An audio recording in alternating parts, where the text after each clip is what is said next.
పట్టణంలో నిర్వహించబడుతున్నటువంటి OP ministries అభిషిక్త దైవజనులు నాయకులు పాస్టర్ మన్మోహరావు గారు నిర్వహిస్తున్నటువంటి ఉజ్జీవ మహాసభలకు రెండవ మొదటి పగటి బైబిల్ తరగతికి చేస్తున్నారు. మీకందరికీ ప్రబోధిస్తున్నాము ఆహ్వానము దైవాశిస్తులు పొందుతున్నాము. 34వ కీర్తన 18వ వచనాన్ని మనం చదువుకుని తర్వాత దేవుడు ఎలా నడిపిస్తారో అలా ధ్యానంలో ముందుకు సాగుదాం. సాధ్యమైనంత క్లుప్తంగానే ఈ ప్రసంగాన్ని కూడా ముగించుకుందామని నేను ఆశిస్తున్నాను. 34వ కీర్తన. నీతిమంతునికి కలుగు ఆపదలు అనేకములు, వాటి అన్నిటిలో నుండి యెహోవా వారిని విడిపించును. చిన్న మాట ప్రార్థన చేసుకుందాం. హల్లెలూయా, హల్లెలూయా, హల్లెలూయా, హల్లెలూయా, హల్లెలూయా, హల్లెలూయా. ప్రేమ కలిగిన మా మహాపరిశుద్ధ తండ్రి, జీవాధిపతిమైన మా మిత్రుడు గొప్ప దేవానికి వందనాలు. సర్వాశీర్వాదముల మూల కారణభూతుడా, సకలాశీర్వాదముల దీవెనల ఊటవై ఉన్న దేవానికి స్తోత్రములు చెల్లిస్తున్నాం. అనేక మంది నీ బిడ్డలు, సత్యాన్ని ప్రేమించే వారిని, వాక్యాన్ని ప్రేమించే నీ బిడ్డలు, నీ సన్నిధిని ప్రేమించే నీ కన్న బిడ్డలు ప్రభా, ఇదిగో ఈ రెండవ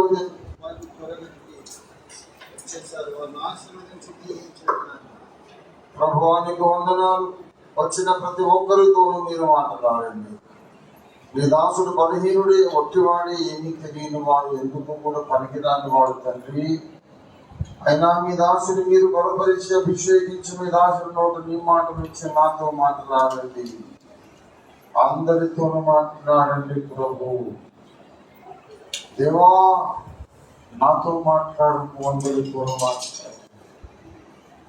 దేవా, నాకు కనబడుంది, అందరికీ కనబడమని ప్రతి ఒక్కరి జీవితంలో ఒక నూతన కార్యాన్ని ఈ దినం మీరు జరిగించమని, మీ వాక్కు పంపించమని యేసయ్య పరిశుద్ధ నామములో స్తుతించి ప్రార్థిస్తున్నాము తండ్రి. ఆమేన్, ఆమేన్, ఆమేన్. దేవునికి మహిమ కలుగునుగా. హల్లెలూయా.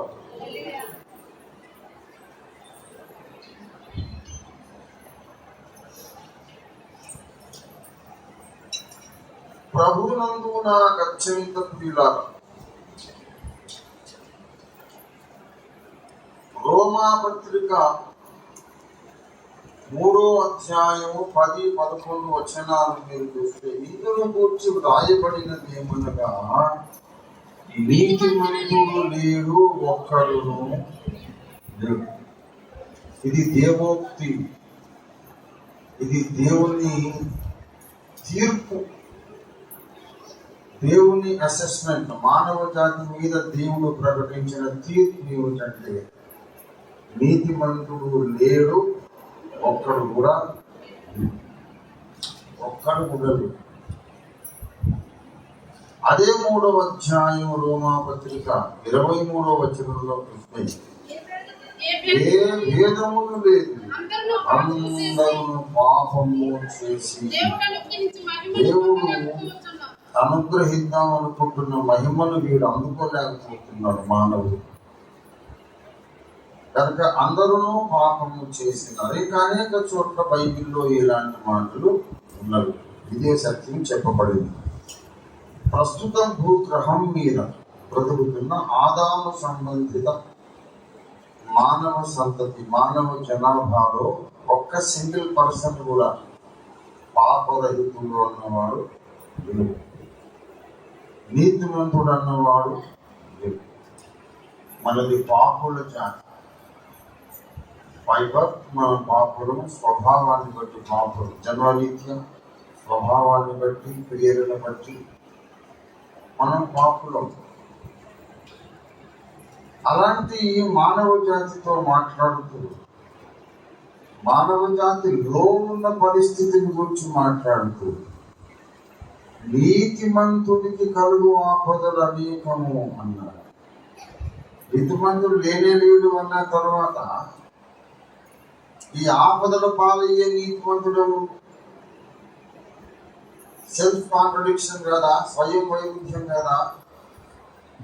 వాడేవాడేంటి నీతిమంతుడు? ఒక్కడు కూడా లేడు అనేసావు కదా. ఒక్కడు కూడా లేడు అన్నాక ఇక లేడు, మరి నీతిమంతునికి అని ఎలాగంటావు? ఇది ఒకే చోట కాదు, ఇంకా చాలా చోట్ల బైబిల్ నీతిమంతుల గురించి మాట్లాడు. నీతిమంతుల గుడారములలో నుండి రక్షణలో వచ్చిన ఉత్సాహం సునాదములు వినబడుతుంది. 33వ కీర్తన. నీతిమంతులారా యెహోవాను బట్టి ఆనందగానము.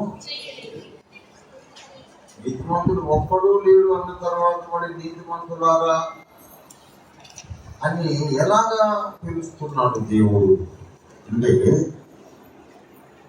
జన్మము చేతను స్వభావము చేతను క్రియల చేతను పాపులైనటువంటి మనుష్య జాతిలో ఒక స్పెషల్ కేటగిరీ ఉన్నది, ప్రత్యేక వర్గం ఉన్నది.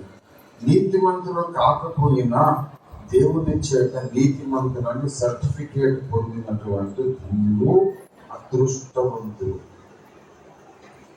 వాళ్ళు మంచోళ్ళేం కాదు, అన్ని బలహీనతలు అన్నీ ఉంటాయి. కానీ ఫ్రీగా దేవుడు ఉచితముగా నాకు నీ మీద దయ కలిగిందిరా, జాలి కలిగింది, బతికేసి. నువ్వు అనీతిమంతుడివి, నీతి లేనివాడు, పాటలని ఆ బ్యాచ్ కింద ఆ జెండా కింద నువ్వు ఉంటే నువ్వు అగ్నిగుండానికి వెళ్ళిపోతావు, యుగాలు మళ్ళీ బయటికి రావు. ఒకసారి అగ్నిగుండానికి వెళ్ళేవంటే మళ్ళీ నీకు నిద్ర రాదు, సాగు రాదు, ఆకలి వేస్తుంది, అన్నం దొరకదు, దాహం వేస్తుంది, నీళ్లు దొరకవు, దుర్ఫలమైన చిత్రహింస అంతము లేని కాలం అనుభవిస్తావు. కాబట్టి నీ మీద చాలా కలిగింది. చాలా పాపి అనే బోటు నీ మెడలోంచి తీసి పరిశుద్ధుడు అనే బోటు తగిలిస్తున్నాడు. ఉచితంగా. నిజానికి వాడు ఏమంత గొప్పవాడేం కాదు, మంచివాడేం కాదు. నీతిమంతుడు ఇంకా ఖాళీ అవ్వడానికి ప్రయత్నం చేస్తున్నాడు. కానీ నీతిమంతుడుగా మారకముందే నీతిమంతుడు అనే బోర్డు దేవుడు వాడి మెడలో తగిలించి అలాగా కోట్ల మంది ఉన్నారు.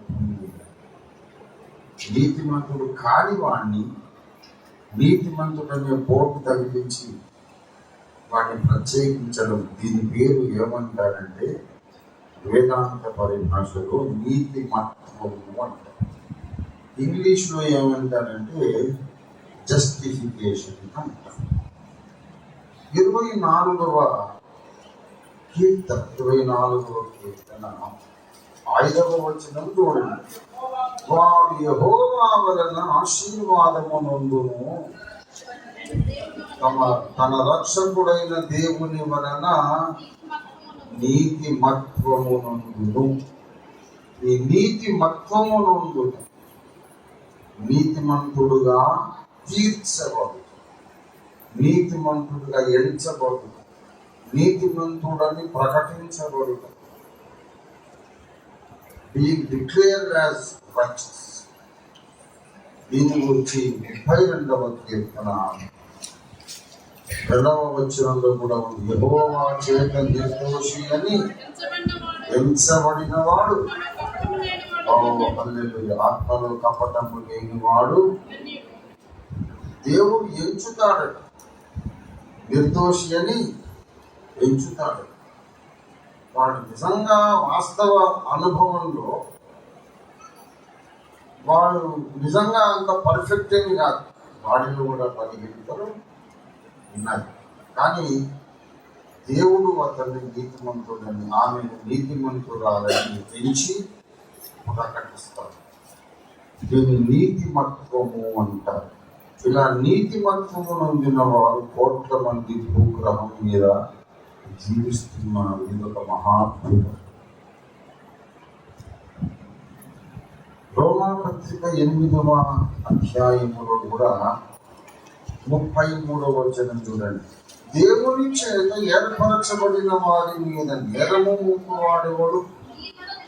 నీతిమంతులుగా తీర్చువాడు దేవుడే. దేవుడు ఏం చేస్తున్నాడు? నీతిమంతులుగా తీరుస్తున్నాడు. ఎందుకు అలాగ దేవుడు కొంతమందిని నీతిమంతులుగా తీరుస్తున్నాడు? అంత ప్రేమ గల దేవుడు, దయగల దేవుడు అయితే మొత్తం మానవ జాతి మొత్తాన్ని ఎలాగైతే నీతిమంతులు, ఎలాగైతే పాపులని ప్రకటించాడు, అలాగే నీతిమంతులను ప్రకటించవచ్చుగా. దేవుడు దయామయుడు అనుకున్నారు. ఆదాము పిల్లలందరూ పాపులను ప్రకటించేశారు. ఇప్పుడు దయ కలిగింది, అందరూ నీతిమంతులను అనొచ్చు కదా. కొందరినే నీతిమంతులను ప్రకటించడం ఎందుకు అంటే దానికి కూడా ఒక లాజిక్ ఉన్నది. దానికి ఒక టెక్నికల్ గా తార్కికమైన ఆధారం ఉండాలి. వాళ్ళు పాపమును ప్రేమించేవారు, ఇష్టపడి పాపము మళ్ళీ మళ్ళీ చేస్తుండే వాళ్ళని నీతిమంతులను తీర్చడానికి కృపా సత్యములు ఆయన సన్నిధాన వరకు, ఆయన సన్నిధిలో ఎప్పుడు సత్యం ఉంటుంది. నీతి న్యాయము ఆయన సింహాసనం కింద ఆ బరువును మోస్తూ స్తంభాలుగా ఉంటుంది. న్యాయం తీసేసిన, నీతి తీసేసిన దేవుడి సింహాసనం కూలిపోతుందని అర్థం. ఆధారం అంటే అది, ఆధారం అంటే ఈ కప్పుకు ఈ స్తంభం ఆధారం. స్తంభం తీసేస్తే కప్పు కూలిపోతుంది. దేవుని సింహాసనానికి నీతి న్యాయం ఆధారం. ఆ రెండు తీసేస్తే ఆ సింహాసనాన్ని పోతుంది. కనుక ఇష్టపూర్వకంగా బలి తెగించి పాపం చేస్తుండే వాళ్ళందరినీ పట్టుకొచ్చి వీళ్ళందరూ నీతిమంతులు అని చెప్పడానికి దేవుడు అంత జ్ఞానహీనుడు కాదు. ఆయన అనంత జ్ఞాని, పూర్ణ జ్ఞాని. జ్ఞానమే ఆయన. ఆయన అలాంటి పిచ్చి పనులు చేయొచ్చు. పాపమును ప్రేమించే వారందరినీ నీతిమంతులను పోటు తగిలించేస్తే విశ్వమే పాపంతో నిండిపోతుంది, పరలోకం కూడా పాడైపోతుంది, దేవుని సింహాసనం కూలిపోతుంది. ఒక న్యాయం ఉండాలి. అందరూ పాపులే, అందరూ అనీతిమంతులే. కానీ కొంతమందిని నీతిమంతులుగా తీర్చినాడని. ఎందుకు తీర్చాడు అంటే ఒక ఆధారము కలిగింది ఆయనకు. రోమాపత్రిక 3వ అధ్యాయము దయచేసి 24వ వచనం. కాబట్టి నమ్మువారు 3:24 ఆయన కృప చేతనే క్రీస్తు యేసునందలి విమోచనము ద్వారా ఉచితముగా నీతిమంతులని ఎవరు తీర్చబడుతున్నారో నమ్మువా దేవునికి మహిమ కలుగుతున్నారు. నమ్మువా. దేనిని నమ్మువారు?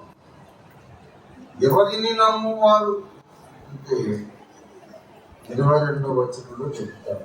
అది యేసు క్రీస్తు నందలి విశ్వాస మూలమైనది. నమ్మువారందరికి కలుగు దేవుని నీతి అయి ఉన్నది. దేవునికి స్తోత్రం కలుగును కాక. ఇక్కడ వచ్చింది అసలు మొత్తం తిరగాల్సి. యేసు క్రీస్తు అనే ఒక ఆయన మానవ చరిత్రలో ప్రవేశించి ఒక గొప్ప కార్యాన్ని, ఘనమైన కార్యాన్ని చేశాడు. అనితర సాధ్యమైన కార్యాన్ని చేశాడు. పాపరహితమైన అమూల్యమైన తన పరిశుద్ధ రక్తాన్ని కాచి ఆ రక్తములో పాపముని నాశనము లేని జీవము ఉన్నది. సృష్టికర్త అయిన దేవుని యొక్క ప్రధాన శక్తి ఆ రక్తంలో. పాపము లేదు, అనంతమైన ప్రాణశక్తి ఉంది. అందుకే ఆ రక్తం ప్రత్యేకమైనది, దేవుని సొంత రక్తం. ఆ రక్తము యేసు గొల్గొతా కొండ మీద ఆ 3 శిలువలలో మధ్య శిలువలో వేలాడి ఆయన మన కొరకు చిందించాడు, మరణించాడు, పాతిపెట్టబడ్డాడు. మళ్ళీ 3వ నాడు మళ్ళీ మహిమతో లేచాడు ఆయన. ఇది జరిగింది మానవ చరిత్రలో. ఈ విషయాన్ని నమ్మువాళ్ళందరికీ దేవుడుగా ప్రకటించింది. ఎందుకంటే ఆయన దైవ రక్తాన్ని శిలువ మీద ఎందుకు కార్చాడు? దాని మీద ఒక టెక్నికల్ రీజన్ ఉంది. రోమా 6:23లో పాపము వలన వచ్చు జీతము మరణము. కొంచెం వాళ్ళంటే పాపం ద్వారా వచ్చే జీతం మరణం. అందరూ పాపులే అనుకున్నప్పుడు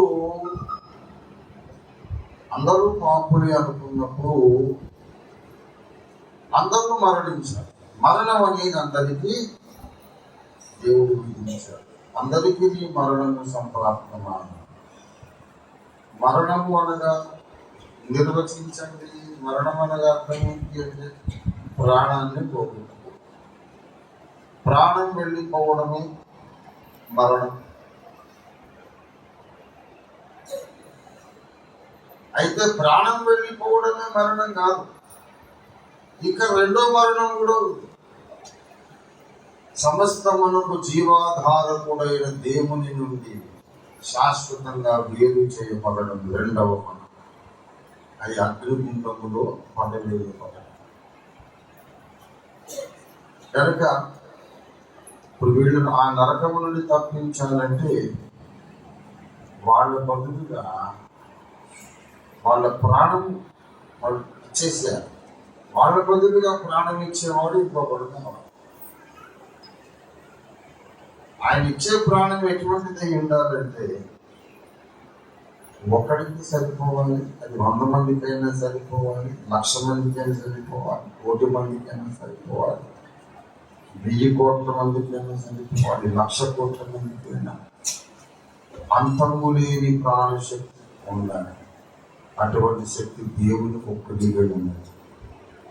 దేవుని ప్రాణం ఒక్కటే అక్షయమైనది.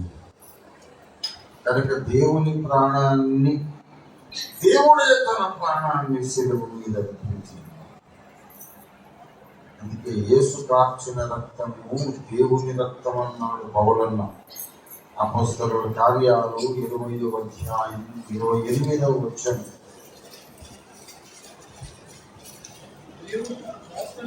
దేవుడు తన స్వరక్తమిచ్చి సంపాదించిన తన సంఘమును కాయుటకు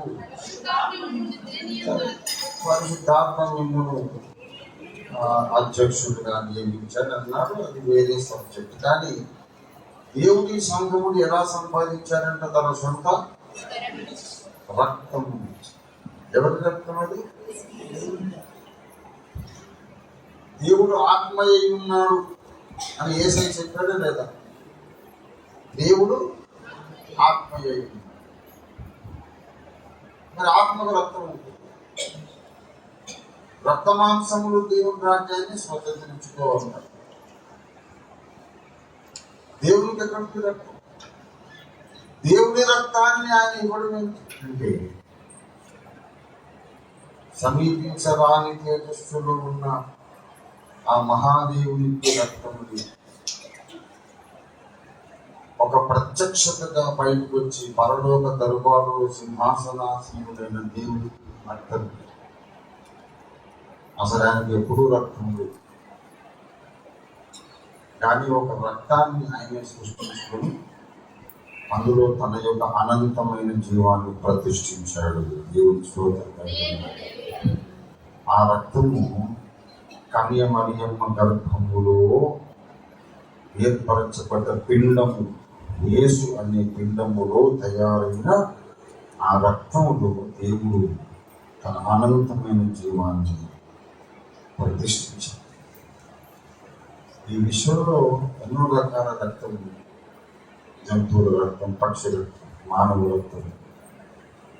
కానీ ఇది నాది, నా సొంతది, నా రక్తం అని దేవుడు చెప్పుకోవడానికి ఒకే ఒక రక్తం ఉంది. అది నజరేయుడైన యేసు రక్తం. దేవునికి స్తోత్రం. హల్లెలూయా. రక్తములో ప్రాణం ఉంది. లేవియాకాండం 17:11 చెప్తాడు, రక్తములో ప్రాణం ఉండదు. రక్తమే ప్రాణాధారము, దేహములో ప్రాణం. చదవండి, రక్తము దేహమునకు ప్రాణము మీ నిమిత్తం ప్రాయశ్చిత్తము చేయున్నట్టు బలిపీఠము మీద పోయుటకై నేను దానిని అనగా రక్తమును మీకు ఇచ్చిన, రక్తము దానిలో ఉన్న ప్రాణమును బట్టి. హల్లెలూయా. రక్తము దానిలో ఉన్న ప్రాణమును బట్టి. కనుక రక్తంలో ఉంది ప్రాణం. మేక రక్తంలో ఏ ప్రాణం ఉంది? మేక ప్రాణం. కోడి పుంజు రక్తంలో ఏముంది? కోడి ప్రాణం. ఎద్దు రక్తంలో ఎద్దు ప్రాణం. దున్న రక్తంలో దున్న ప్రాణం. మనిషి రక్తంలో మనిషి ప్రాణం. కానీ యేసు రక్తములో సమీపించరాని తేజస్సులో ఉన్న దేవుని ప్రాణం ఉంది. దేవుని స్తోత్రం కలుగును. అందుకే యేసు రక్తం అమూల్యమైనది, వెలకట్టలేదు. ఈ రక్తం నా రక్తం అమూల్యమైనది కాదు. ఎంత పాపపు రక్తం. ఏ మనిషి రక్తం కూడా అమూల్యమైనది కాదు. అంత చండాలమైన పాపపు రక్తం. అందులోనే వచ్చింది అసలు సమస్య. ఆదాము రక్తం నా దాకా నీ దాకా ప్రవహించి వచ్చి అందులో పాప మరణాల నియమము, చెడు స్వభావం అంతా వచ్చింది. అట్లా చెడిపోయింది కోపం. కానీ విలువ కట్టలేనంత అమూల్యమైనటువంటి ప్రశస్తమైన రక్తము ఏ ఒక్కటి ఈ భూమి మీద ఒకప్పుడు ఉండింది. దానిని ఆ దేవుడు మన కొరకు శిలువలో కాల్చాడు. యేసు రక్తము దేవునికి స్తోత్రం కలుగునుగా. హల్లెలూయా. ఆ యేసు రక్తము ఎంత విశాలమైనది, ఎంత అనంతమైనది, అపారమైనది, కొలతలు లేనిది, అంతము లేనిదంటే ఎన్ని కోట్ల కోట్ల కోట్ల కోట్ల కోట్ల మంది వచ్చినా, అయ్యా నేను పాపిని, నన్ను రక్షించు, నన్ను క్షమించు, నేను మారు మనసు పొందుతున్నాను, ఇక మీదట పాప మార్గంలో నడవను, పాపము నేను ద్వేషిస్తున్నాను, అలా నడిస్తే వెళ్ళి నేను ఆఖరికి అడ్డుగుండంలో పడతాను, అడ్డుగుండంలో పడే ప్రమాదం నాకు తల్లి, నన్ను క్షమించు, నన్ను కాపాడడానికి ఎందుకు అంత శ్రమ పొందారు కదా, నన్ను కనికరించమని ఎవరైతే వస్తారో, ఎన్ని కోట్ల కోట్ల మంది వచ్చినా వీళ్ళ ప్రాణానికి బదులుగా ఇదిగో నా ప్రాణం అని యేసయ్య వీడు కట్టాల్సిన జరిమానా ఆయన కట్టింది. వీడు కట్టాల్సిన జరిమానా పెనాల్టీ ఆయన కట్టింది. ఫర్ ఎగ్జాంపుల్, మనం ఏదైనా తప్పు చేసాము అనుకోండి, కోర్టులో జడ్జి గారు మనకు 10,000 రూపాయలు జరిమానా విధించారు. నా దగ్గర లేవు 10,000. అప్పుడు ఏసై వస్తాడు, జడ్జి గారు నేను 10,000 నేను కడతాను. సరే, నువ్వు తప్పైతే నువ్వు చేసావు కానీ జరిమానా ఆయన కట్టాడు కదా, నేను వదిలేస్తున్నాను. రెండో మనిషి వస్తాం, మళ్ళీ 10,000 కడతాడు. మూడో మనిషి వస్తాడు, 100వ మనిషి వస్తాడు, 1,00,000వ మనిషి వస్తాడు, 1,00,00,000వ మనిషి కూడా వస్తాడు. ఏం ఇబ్బంది లేకుండా వచ్చినప్పటికల్లా 10,000 పెడతాము. ఎంత డబ్బు లేదు కదా. ఎంత ప్రాణశక్తి ఉందంటే అంతము లేని ప్రాణశక్తి.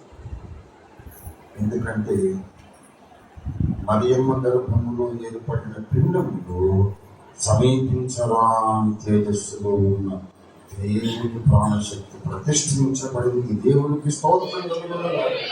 హల్లెలూయా. అది అయిపోదు.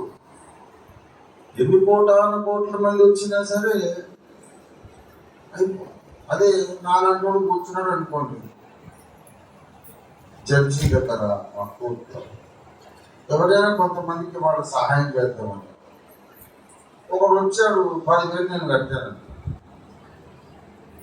మళ్ళీ రెండో వాడు వచ్చాడు, మూడో వాడు వచ్చాడు, ఇది నాకు కష్టం. ఇప్పటికీ 60,000 అయిపోయింది.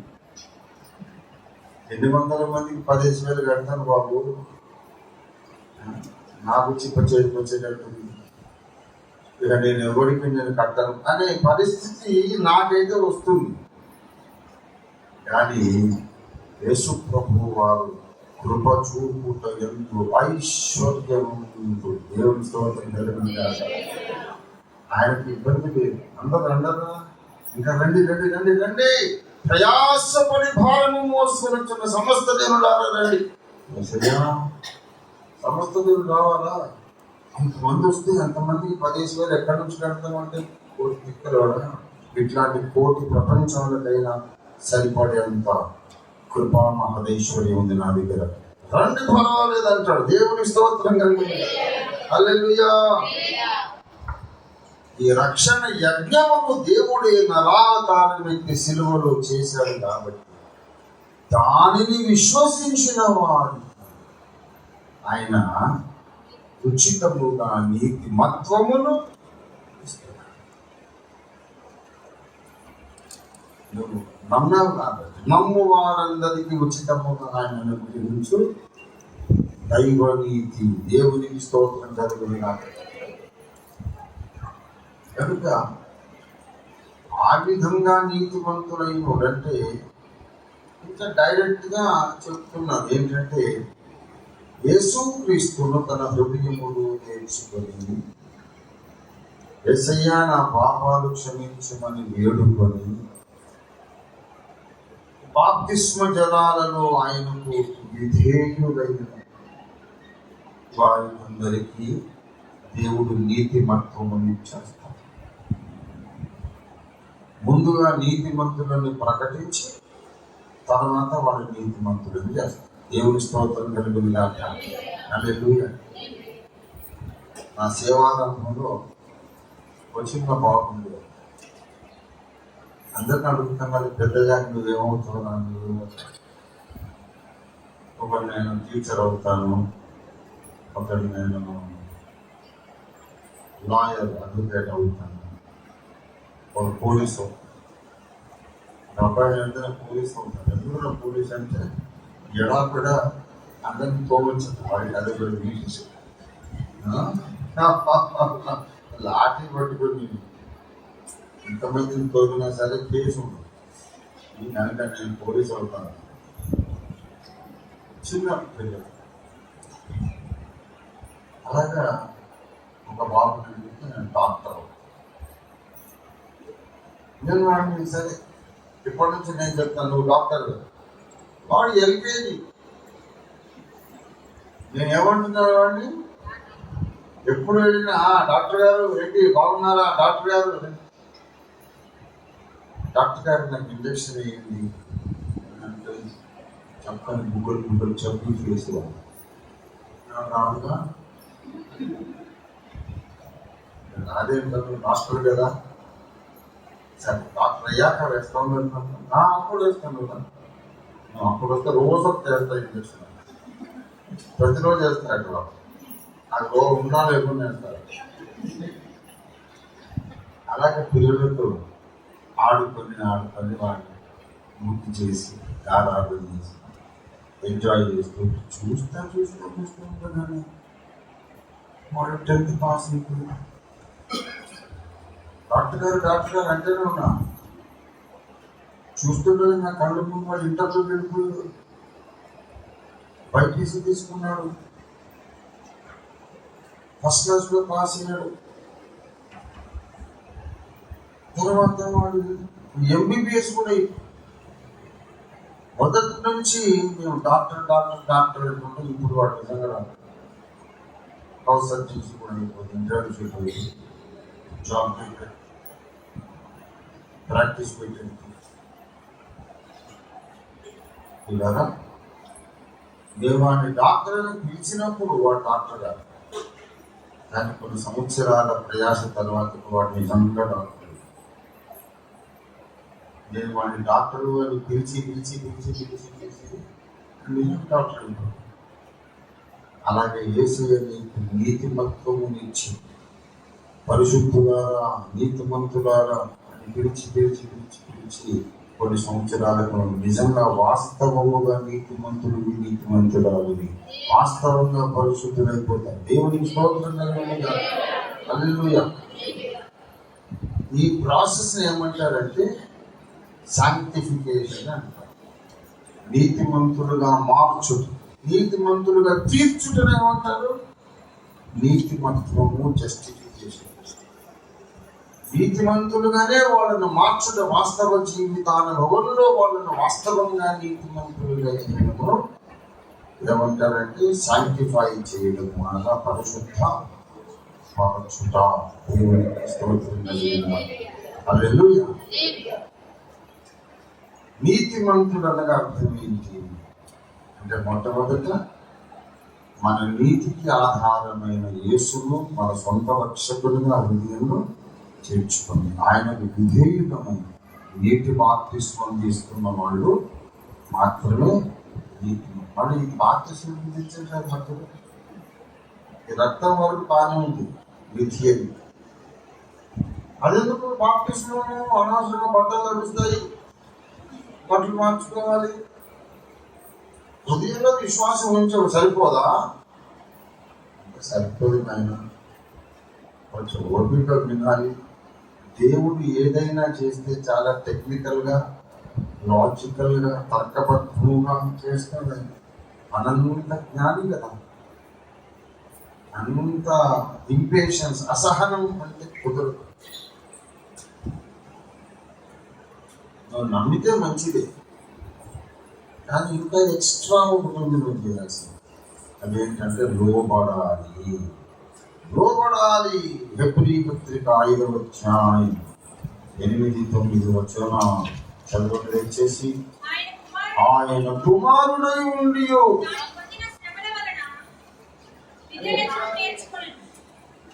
ఆయన పొందిన శ్రమల వలన ఆయన విధేయతను నేర్చుకున్నా, మరియు ఆయన సంపూర్ణ సిద్ధి పొందినవాడై మెల్కీసెదెకు యొక్క క్రమములో చేరిన ప్రధాన యాజకుడని దేవుని చేత పిలువబడి తనకు విధేయులైన వారికందరికీ నిత్య రక్షణకు కారకుడా. అందరూ చెప్పడానికి పాటు యేసుక్రీస్తు తనకు విధేయులైన వారికందరికీ నిత్య రక్షణకు కారకుడా. ఏం రక్షణ ఇస్తాడు ఆయన? నిత్య రక్షణ అంటే ఎప్పటికీ మనల్ని వదిలిపోనటువంటి, విడిచిపోనటువంటి రక్షణ. యుగములు, ఎన్ని యుగాలు, కోట్ల యుగాలైనా మనతోనే ఉంటుంది, తుమ్మితో ఉంటే ముక్కులాగా. ఏదో చిన్న తప్పు ఏదో జరగగానే ఊడిపోయి రక్షణ లేదు మీకనే అటువంటి రక్షణ కాదు. ఇటర్నల్ సాల్వేషన్, నిత్య రక్షణ ఆయన ఇస్తారు. ఎవరికి ఇస్తారు? తనకు విధేయులైన వారు. ఎవరికి ఇస్తారు? అవిధేయులకు. నమ్మిన ఇవ్వడు, విశ్వసించిన వారికి నీతిని ఇస్తాడని ఇంతసేపు చూసాను. నమ్మినా సరే విధేయత లేకపోతే నిత్య రక్షణ. అలా ఏదేమి తిరగాల్సింది, ఏదో మంచిగానే చెప్పినట్టు చెప్పి మళ్ళీ ఆకలికి మళ్ళీ కుదరకుండా మళ్ళీ ఏదో కొర్రి ఏదో పెడుతుంటారు. అవసరమా అంటే అవసరం బాబు. విధేయత విధేయత విధేయత అనేది నీలో లేకపోతే దేవుడు నీకు రక్షణను ఇవ్వడు. రోమాపత్రిక 5వ అధ్యాయం చేసి 19వ వచనం, ఏలయనగా ఒక్క మనుష్యుని అవిధేయత వలన అనేకులు పాపులుగా ఎలాగో. ఎవరి ఒక్క మనిషి? ఆదామనే ఒక మనిషి. ఆయన ఒక్కడు అవిధేయుడైనందుకు మనందరికీ పాపం వచ్చింది, శాపము, మరణము, నరకం ఇది వచ్చినాయి. ఇందులో ఈ మరణం అనే దాంట్లో ఒక భాగము ముసలితనం. ముసలితనం అంటే గ్రాడ్యువల్ డెత్ అన్నమాట. Slowly die, little by little, కొంచెం కొంచెం కొంచెం చచ్చిపోతుంది. తర్వాత వ్యాధులు, ఇవన్నీ కూడా ఆదాము గారు చేసినటువంటి ఆ ఒక్క తప్పు. ఏంటా తప్పులు ఏంటన్నారు? అవిధేయత. అసలు మానవ జాతికి రక్షణ ఎందుకు కావాలి? పాపులు ఎందుకు అయ్యారు? రక్షకుడు ఎందుకు కావాలంటే ఈ ప్రాబ్లం అంతా ఎక్కడ స్టార్ట్ అయిందంటే ఏదైనా తోటలో ప్రారంభమైంది. ఆదాము హవ్వలు అవిధేయులైనందున ఈ పాపము, శాపము, మరణం మనకు. ఆదాము లోబడలేదు కనుక పాపం వచ్చింది. ఇప్పుడు నీవు లోబడ్డావు కనుక నీకు రక్షణ ఇచ్చాను అని టెక్నికల్ గా దేవుడు లెక్క రాస్తుంది. పరలోక దర్బారులో ఎవరైనా అడిగారు అనుకోండి, దేవా ఈ ఆదాము పిల్లలకు రక్షణ ఎందుకు ఇచ్చావు? ఈ అమ్మాయి ఆదాము కూతురు కదా, ఇతను ఆదాము కుమారుడు కదా, జన్మ పాపుడు కదా, స్వభావరీత్యా పాపుడు కదా, ఎలాగా వాళ్ళని పరలోక వారసం చేస్తావు? నువ్వు విశ్వన్యాయం ఒప్పుకుంటుందా? పరలోకంలో కూడా ఆలోచన సభ ఉంది, పెద్దలు ఉన్నారు, గవర్నమెంట్ కౌన్సిల్ ఉంది. ఇవన్నీ నేను యుగాంతం విశ్వచరిత్ర గ్రంథాన్ని రాశాను. అప్పుడు దేవుడు విశ్వ న్యాయ ప్రకారమైన వాళ్ళను నేను రక్షించాను అని చెప్పడానికి ఒక సన్నివేశాన్ని కల్పించాను. ఏంటంటే వీళ్ళ తండ్రి నేను ఆదాము లోబడలేదు కనుక వీరిని ఏదైనా నుండి వెళ్ళగొట్టాను, నా సన్నిధి నుండి వెళ్ళగొట్టాను, నరక పాత్రని ప్రకటించాను. మళ్ళీ వీళ్ళని ఎందుకు రక్షించాల్సి వచ్చిందంటే వీళ్ళు లోపడ్డారు. లోపడడానికి ఒక పని చెప్పాడు ఆయన.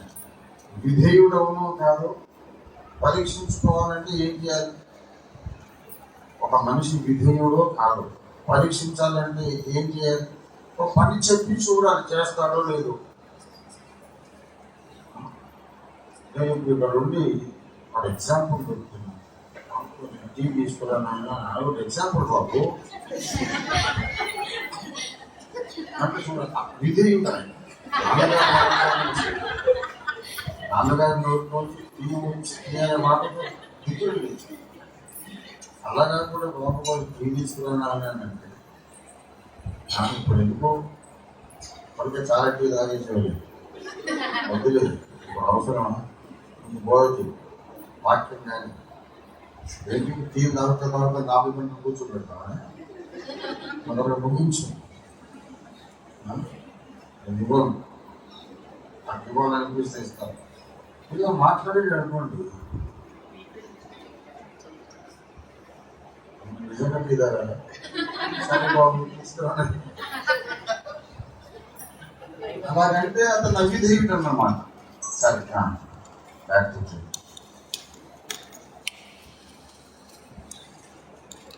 ఇశ్రాయేలీయుల దేవుడే ఎంతో స్తుతి నాగుగాక. ఇశ్రాయేలీ దినదేవుడే, ఎంతో స్తుతిలో దుర్గాక. ఆశ్రితులు తన జనులకు దర్శన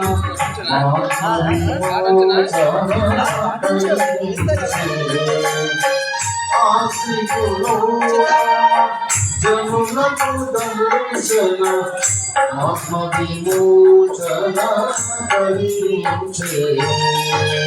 ఇశ్రాయేలీ ఎంతో స్తుతిలో దుర్గాక. తన మనసుగా యేసు గృహమున మన రక్షణ చూడము నీచే.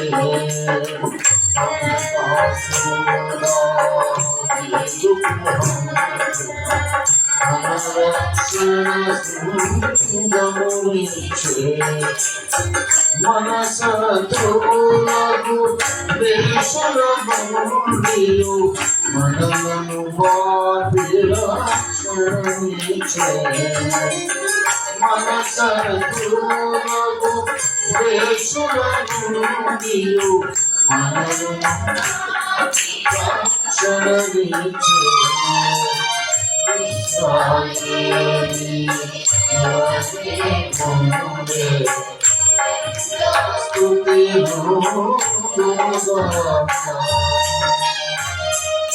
దేవునికి స్తోత్రం.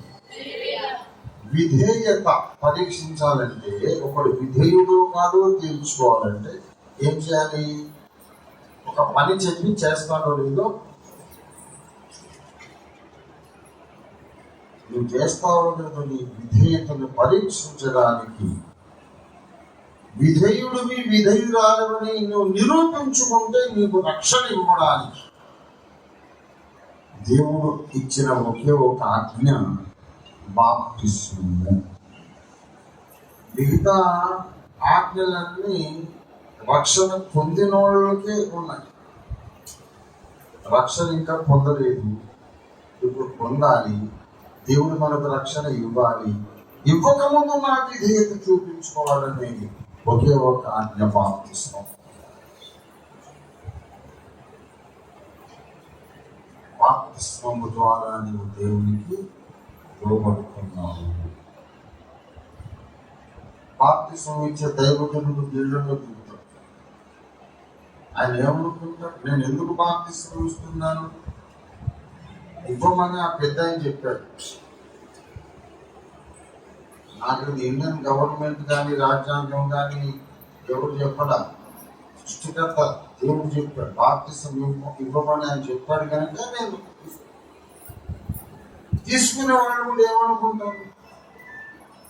బాప్తిస్మం పొందమని రక్షకుడు చెప్పాడు కనుక నేను బాప్తిస్మం పొందేవాళ్ళు కూడా యేసుని దృష్టి పెట్టారు. ఇస్తున్న దైవజనులు కూడా దేవునికి లోబడి ఇస్తున్నారు. దేవుడు ఇద్దరిని చూస్తాడు. ఇతడు నాకే లోబడుతున్నాడు, ఆ వ్యక్తి కూడా నాకు లోబడుతున్నాడు. ఇతడు నాకు లోబడుతున్నారు. విధేయత అది నచ్చేది. సరే, నేను ఈ అబ్బాయి రక్షణ, అబ్బాయికి నేను నిత్య రక్షణ ఇచ్చేస్తాను అని చెప్పి అప్పుడు వస్తాను. బాప్తిస్మము పొందడమే రక్షణ పొందడం. ఈ బాప్తిస్మ దినమే రక్షణ దినం. బాప్తిస్మం లేకుండా రక్షణ ఉండదు.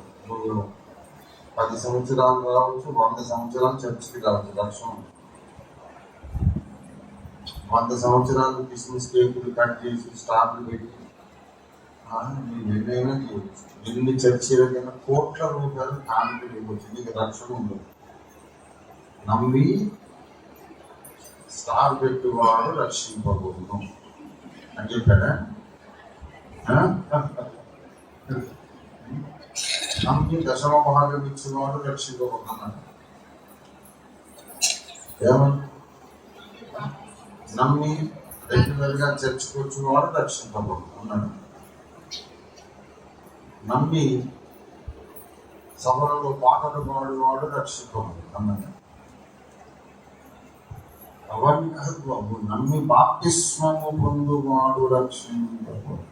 దేవునికి స్తోత్రం కలిగిన స్టార్ పెట్టండి, పర్లేదు. నేను కూడా ఇది పెద్ద స్టార్ పెట్టాను, నిజాం పెట్టాను చర్చికి. దాంట్లో రక్షణ రాదు, సరదా పెట్టుకుంటాను. దాంట్లో రక్షణ వచ్చేదే ఉండదు. పాటలు నేను రాశాను, రాగాలు పెట్టాను, పాడాను, రికార్డింగ్ చేసి, గ్రంథాలు రాశాను. వీటి ద్వారా రక్షణ రాదు. రక్షణ వచ్చింది కాబట్టి పనులు చేస్తాను. రక్షణ నీకు ఇవ్వాలంటే ఆయన చెప్పిన పని చేయాలి. తనకు విధేయులైన వాడికే నీకు రక్షణ. రక్షణ ఇవ్వకముందు నీ విధేయత పరీక్షించడానికి యేసు ప్రభు వారు ఇచ్చిన ఆజ్ఞ బాప్తిస్మం. చాలా మంది ఈ పొరపాటు చేస్తారు. నేను చర్చ అన్ని మానేసాను, సినిమాలు మానేసాను. నేను కదా తప్పు చేయను కనుక నేను పరలోకి వెళ్తాను. అదే నువ్వు నమ్మి ఏళ్ళ తరబడి చర్చిలకు పోయి బాప్తిస్మం పొందకుండా కొంచెం అవిధేయుల కింద లెక్కకొచ్చావు. ఏళ్ల తరబడి నమ్మాము, నీ కాలు చేయి బాగానే ఉంది, ఆరోగ్యంలో ఉన్నావు, అన్ని పనులు, అన్ని వ్యాపారాలు, వ్యవహారాలు అన్ని చేసుకుంటున్నాం. ఒక్క బాప్తిస్మం, ఒక నిమిషం పని చేయలేకపోయావు. అవిధేయుల లెక్క కింద దేవుడు నీ పేరు రాస్తాడు. బాప్తిస్మం నాకు కావాలి అని నీవు బలవంతపు ఇదిగో నీవు నాకు బాప్తిస్మం ఇచ్చదు రాటంటే అని నీవే బలవంత పెట్టి బాప్తిస్మం తీసుకుంటే దేవుడు వేరే పట్టీలో నీ పేరు రాస్తుంది. ఈమె విధేయులు, ఇతరులు విధేయులు. బాప్తిస్మ జలాలలో కూడా దానికి చాలా పెద్ద శాస్త్రం ఉంది. చెప్పాలంటే బోల్డ్ విషయాలు ఉన్నాయి. అవన్నీ ఇప్పుడు చెప్పిన సమయం సరిపోదు, సందర్భం కూడా ఇప్పుడు కాదు. అసలు నా టాపిక్ అది కాదు. నేను ఇంకా నా టాపిక్లో రాలే. ఇదంతా ఉపోద్ఘాతం ఇదాగా ఇదంతా అవన్నీ వదిలేస్తున్నాం. బాప్తిస్మం ఎందుకు, ఎప్పుడు ఎలాగా మనం ఏది సింహనాథం రాజ్యం నీటి బాప్తిస్మం ఏ నామంలో ఎప్పుడు ఎలాగా. ఒక సింపుల్ సత్యం చెప్తాను ఏంటంటే,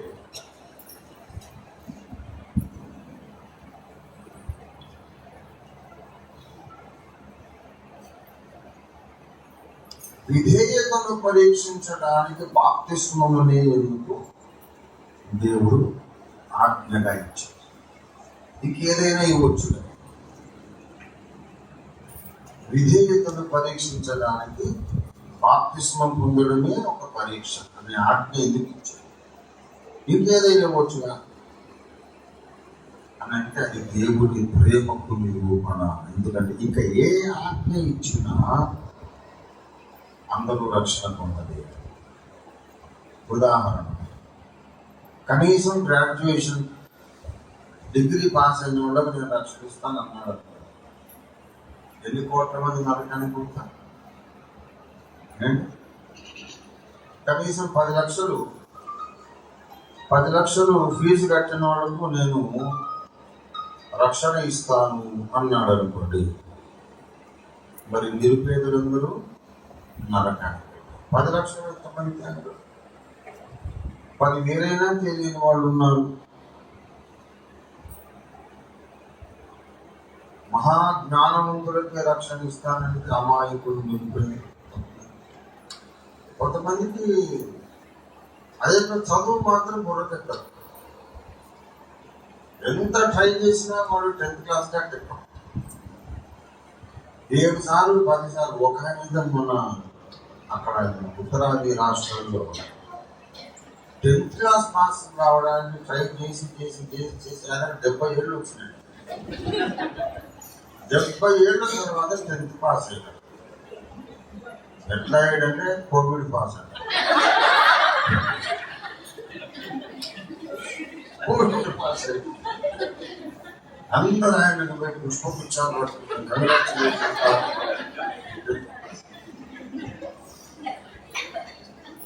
ఈ లోపల ఆయన పెళ్లి చేసుకున్నాడు, పిల్లల్ని అన్నాడు, పిల్లల పెళ్లిళ్ళు చేసేసాడు. ఆయన పట్టు వదలకుండా పట్టు విడుకొని ఎవ్రీ ఇయర్ 10th క్లాస్ రాస్తానే ఉన్నాడు. 72 దేవుని దయ వలన ఆయన ముగ్గురు చూసారు, సరిపోయింది. ఈ బ్యాచ్ అందరూ అదే కూడా పాస్ అయ్యారు. రేపటి వచ్చిన విషయం లేదు, చాలా మంది చదువుకోవచ్చు. కనుక కొంతమంది గుర్రం దగ్గర చదువు బాగా చదువుకున్న వాళ్ళకి రక్షణ ఇస్తానంటే ఎంతో మంది నరకానికి వెళ్తారు. పోనీ ఒక 10 మైళ్ళు పరిగెత్తి వచ్చిన వాళ్ళకి నేను రక్షణ ఇస్తాను అంటే పాపం 2 కాళ్ళు లేని వాళ్ళు ఎంతమంది, వాళ్ళందరూ నరకానికి వెళ్తారు. కొండెక్కి దిగిన వాళ్ళకే రక్షణ ఇస్తానంటే పాపం కాళ్ళు లేని వాళ్ళందరూ నరకానికి వెళ్తారు. అంటే వేరే ఆజ్ఞ ఇచ్చినా సరే, ఒక డబ్బులు కట్టమని కానీ, జ్ఞానం సంపాదించమని కానీ, కష్టమైన కార్యాన్ని సాధించమని కానీ, ఏది చెప్పినా సరే అందరూ చేసే పని కాదు. ఈ బాప్తిస్మం ఒకటి ఉంది చూశారు, చదువుకున్నవాడైనా పొందొచ్చు, చదువు లేని వాడైనా, ధనవంతుడైనా పొందొచ్చు, ధనం లేని వాళ్ళైనా, బలవంతుడైనా, చాలా బలహీనులైనా. కొంతమంది హాస్పిటల్లో ఉండగా ఎవరో కరపత్రం ఇస్తే చదువు మారు మనసుకుంది, ఏసయ్యా మరి నేను చచ్చిపోతారా, నాకు రక్షణ అని అడిగితే మరి వాళ్ళకి బాప్తిస్మం ఇచ్చారు. బాప్తిస్మం ట్యాంక్ దాకా మోసుకొచ్చారు, నడవలేదు. ఆ ట్యాంక్ దగ్గర మోసుకొచ్చినాక వాళ్ళకి 2 చేతులతో బయటనే అన్ని ప్రశ్నలు అడిగేసి అటొక పాస్టర్ ఇటొక పాస్టర్ నిలబడి 2 చేతులతో వాళ్ళని పసిపాటలు ఎత్తుకొని తండ్రి కుమార పరిశుద్ధాత్మ నామములో నుంచి బయటకు చావసిద్ధమై ఉన్న బలహీనుడు కూడా పొందగలిగిన అవలీనగా చేసే కార్యక్రమం బాప్తిస్మం. దానికి ఖర్చు కాదు, కష్టము కాదు, బలం అక్కర్లేదు, జ్ఞానం అక్కర్లేదు, ధనం అక్కర్లేదు, ఎవరైనా అందరూ రక్షణ పొందటానికి వీలుగా, అందరూ తమ విధేయతను పరీక్షించుకోవడానికి నిరూపించుకోవడానికి వీలుగా, విధేయత నిరూపించుకోవడానికి వీలుగా అందరూ చేయగలిగిన సులభమైన పనిని దేవుడు నియమించాడు. అదే బాప్తిస్మము. దేవుడికి స్తోత్రం కలుగుతున్నాడు. ఇంకా బోర్డు శాస్త్రం ఉంది, అవన్నీ మనకు అవసరం లేదు. బాప్తిస్మ జలాల వలన తమ విధేయతను నిరూపించుకోవాలి. శిలువ రక్తమును, శిలువ యజ్ఞమును విశ్వసించి ఆ యజ్ఞ పురుషుడు ఇచ్చిన ఆజ్ఞకు లోబడి నువ్వు బాప్తిస్మం పొందావంటే, ఏదైనా తోటలో ఆదాము చేసిన పొరపాటుకు ఇప్పుడు నువ్వు రివర్స్ లో నడుస్తున్నావు. చెప్పిన పని ఆదాము చేయలేదు, వద్దు అన్న పని చేశాడు. ఈమెమో చెయ్యమన్న పని చేస్తాడు. ఆదాము ఒక స్టెప్ రాంగ్ డైరెక్షన్ లో వేశాడు, అక్కడి నుంచి నువ్వు సరైన దిశలో అడుగు వేస్తున్నావు. కనుక రివర్సల్ ఆఫ్ ఆడమ్స్ మిస్టేక్, ఆదాము పొరపాటు యొక్క వ్యతిరేక కాదు. ఏంటంటే ఆయన లోపడలేదు, లోపడుతున్నావు. కనుక టెక్నికల్గా పరలోక తలుపాలు నువ్వు క్వాలిఫైడ్ అయిపోతావు రక్షణ కొరకు. దేవునికి స్తోత్రం కలిగింది. హల్లెలూయా. మరి కొంతమంది రక్షణ మరి పొందడానికి అవకాశం లేకుండానే చచ్చిపోతారు. అంటే బాప్తిస్మం పొందడానికి అవకాశం లేకుండా చచ్చిపోతారు. వాళ్ళ సంగతి ఏంటంటే అట్లాంటి వాళ్ళు ఎప్పుడు ఉంటానే ఉంటారు. అందుకే యేసయ్య 2 నేరస్తుల మధ్యలో ఆయన వేలాడి శిలువ యజ్ఞం జరిగించాడు. ఇటొక నేరస్తుడు, ఇటొక నేరస్తుడు.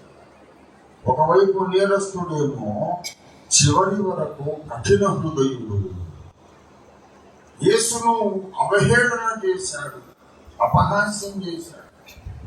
దేవుడు ఏమో నువ్వు రక్షకుడు కదా, నేను నువ్వు రక్షించు, మమ్మల్ని కూడా రక్షించవయ్యా అని వాడు ఆ స్థితిలో కూడా యేసును అవహేళన చేస్తున్నాడు. అవతల ఉన్న దొంగ కూడా వాడు కొంతకాలం గొంతు కలిపాడు, ఇద్దరు కలిసి అవహేళన చేశాడు.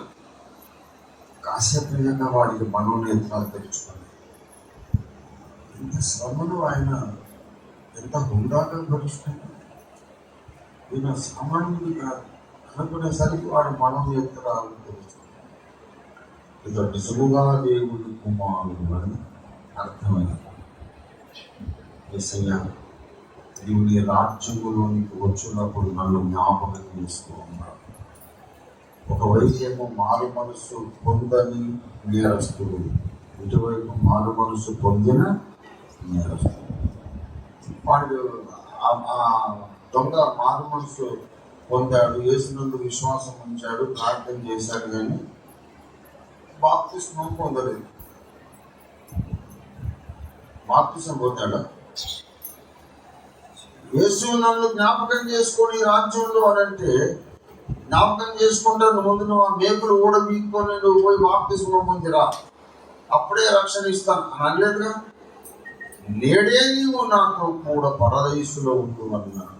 మరి అతను చిరకరింపు పొందలేదు, ముంచడము పొందలేదు, జెండా కింద ప్రమాణము చేయలేదు, బాప్తిస్మం గొడవే లేదు ఆయనకు. అలాంటి వాడు, ఏ బాప్తిస్మం పొందని వాడు పరలోకానికి వెళ్ళగలిగితే, ఇప్పుడు నువ్వు బాప్తిస్మం కావాలి కావాలి కావాలి బోధన చేస్తున్నావు అని నన్ను ఎవరైనా అడగచ్చు. అది సమంజసమైన ప్రశ్న. ఇక్కడ దాని జవాబు ఏంటంటే, దేవుని ఆజ్ఞలన్నీ పాటించే అవకాశం ఉన్న వాళ్ళకు మాత్రమే అన్వయించబడతాయి. ఇది ఇటర్నల్ ప్రిన్సిపల్ రాసి పెట్టుకోండి. దేవుని ఆజ్ఞలన్నీ పాటించడానికి అవకాశం ఉన్న వాళ్ళకి అన్వయించబడతాయి, వర్తిస్తాయి. రెండు చేతులు ఎత్తి మనం దేవుని స్తుతిద్దాం హల్లెలూయా అని చెప్తాడు పాస్టర్ గారు. సభలో ఉన్న ఒక ఆయన సైనికుడు యుద్ధంలో ఒక చేయబోయింది, ఆయన రెండు చేతులు ఎట్లా ఎత్తుతాడు? ఒకటే ఉంది. రెండు చేతులు ఉన్నోడు ఎత్తండి అంతే, లేక ఒకటి ఒకటే. ఆజ్ఞలు అనేవి అవకాశం ఉన్నప్పుడే వర్తిస్తాయి. సరే, కోనసీమలో చాలా సంవత్సరాల కింద నేను ఇంకో పాస్టర్ వాక్యం చెప్తున్నాను. ఆయన పాస్టర్ గారు చాలా స్ట్రిక్ట్. అందరూ బైబిల్ తెచ్చుకున్నారా లేదా, బైబిల్ ఉన్న బైబిల్ పైకి పట్టుకోండి అని అన్నాడు. తెచ్చిన వాళ్ళు ముందు ఒక ముసలమ్మ దాన్ని తెచ్చుకోలేదు, బైబిల్ ఇంకా ఆమె మీద అర్ధగంట సేపు ప్రసంగం చేశాడు. బైబిల్ తెచ్చుకోవాలి, ఆ ధర్మశాస్త్ర వాక్యములు చదవాలి, ధ్యానించాలి అని యెహోషువ చెప్పిన మాటలు అన్నీ చెప్పాడు. ఏమ్మా బైబిల్ తెచ్చుకోలేదని కోపడ్డాడు. అట్లాగే వెళ్తుంది పాపం. పెద్ద ముసలమ్మ, ఏంటమ్మా నేను చెప్తుంటే బైబిల్ తీయండి, చూడు బైబిల్ కోపం. చదువుకోలేదు బాబయ్య, ఆమె చదువుకోలేదంట పాపం. ఈయనేమో బోధ చేస్తున్నాడు. దివారాత్రములు దేవుని ధర్మశాస్త్రములు చదువువాడు, విని ధ్యానించువాడు ధైర్యులు. అంటే చదువున్న వాళ్ళకు, చదువు లేని వాళ్ళు ఎలా చదువుతారు బైబిల్? ఎప్పుడో విన్న ప్రసంగాలు ధ్యానం చేసుకుంటారు. కనుక ఏదైనా ఏ ఆజ్ఞ అయినా అవకాశమును బట్టి మాత్రమే అన్వయించబడతాయి. దేవునికి స్తోత్రం కలుగునుగా. అవకాశం లేనప్పుడు నేరము ఆరోపించబడదు. దేవునికి స్తోత్రం కలుగునుగా. దేవుని పరిపూర్ణ న్యాయం. కనుక సెలవు మీద దొంగ వాడు దిగొచ్చి బాప్తిసం పొంది మళ్ళీ వస్తాడు. సార్ కొంచెం ఈ మేకులు తీయండి, బాప్తిసం పొందాలి, మళ్ళీ వచ్చి ఇప్పుడే వస్తాం, మళ్ళీ అప్పుడు సేవ కూర్చుంటే వాళ్ళు వదులుతారు. రోమా సైనికులు నువ్వు అటే పోతావు రావు మాకు తెలుసు. మళ్ళీ దొంగోడ నేను 2 సంవత్సరాలు జైల్లో పెట్టి ఇప్పుడు సిరిలో చంపుతున్నాను. భయంకరమైన నేరస్తులు. బాప్తిసం కథ చెప్తావు, నాటకాలు ఆడుతున్నావు. నువ్వు బాప్తిసం పోతావు, మళ్ళీ వస్తావని గ్యారెంటీ ఏంటి? ఒప్పుకోరు వాడు. అందుచేత వాడు దిగి వచ్చే అవకాశం లేదు కనుక బాప్తిస్మము లేకుండానే అతడికి రక్షణ యేసయ్య. నువ్వెందుకు పొందలేదు బాబు అని ఒక ఆయన అడిగారు. ఎందుకు పొందలేదు అంటే సిలువ మీద దొంగ బాప్తిస్మం పొందలేదు కదా సార్, అందుకే నేను కూడా పొందలేదు అన్నాడు. మంచి మాట చెప్పేవారు. నువ్వు సిలువ కింది దొంగవు కదా, సిలువ మీద దొంగవు కాదు, నువ్వు సిలువ కింది దొంగవు కదా. ఆ తోట కిందికి నువ్వు రావాలంటే నిన్ను ముందు సిలువేస్తావు. సిలువేసిన తర్వాత అప్పుడు నువ్వు సువార్త చెప్తావు. అప్పుడు నువ్వు నమ్మాలి. పాప క్షమాపణ కొరకు అప్పుడు నువ్వు ప్రార్థన చేయాలి.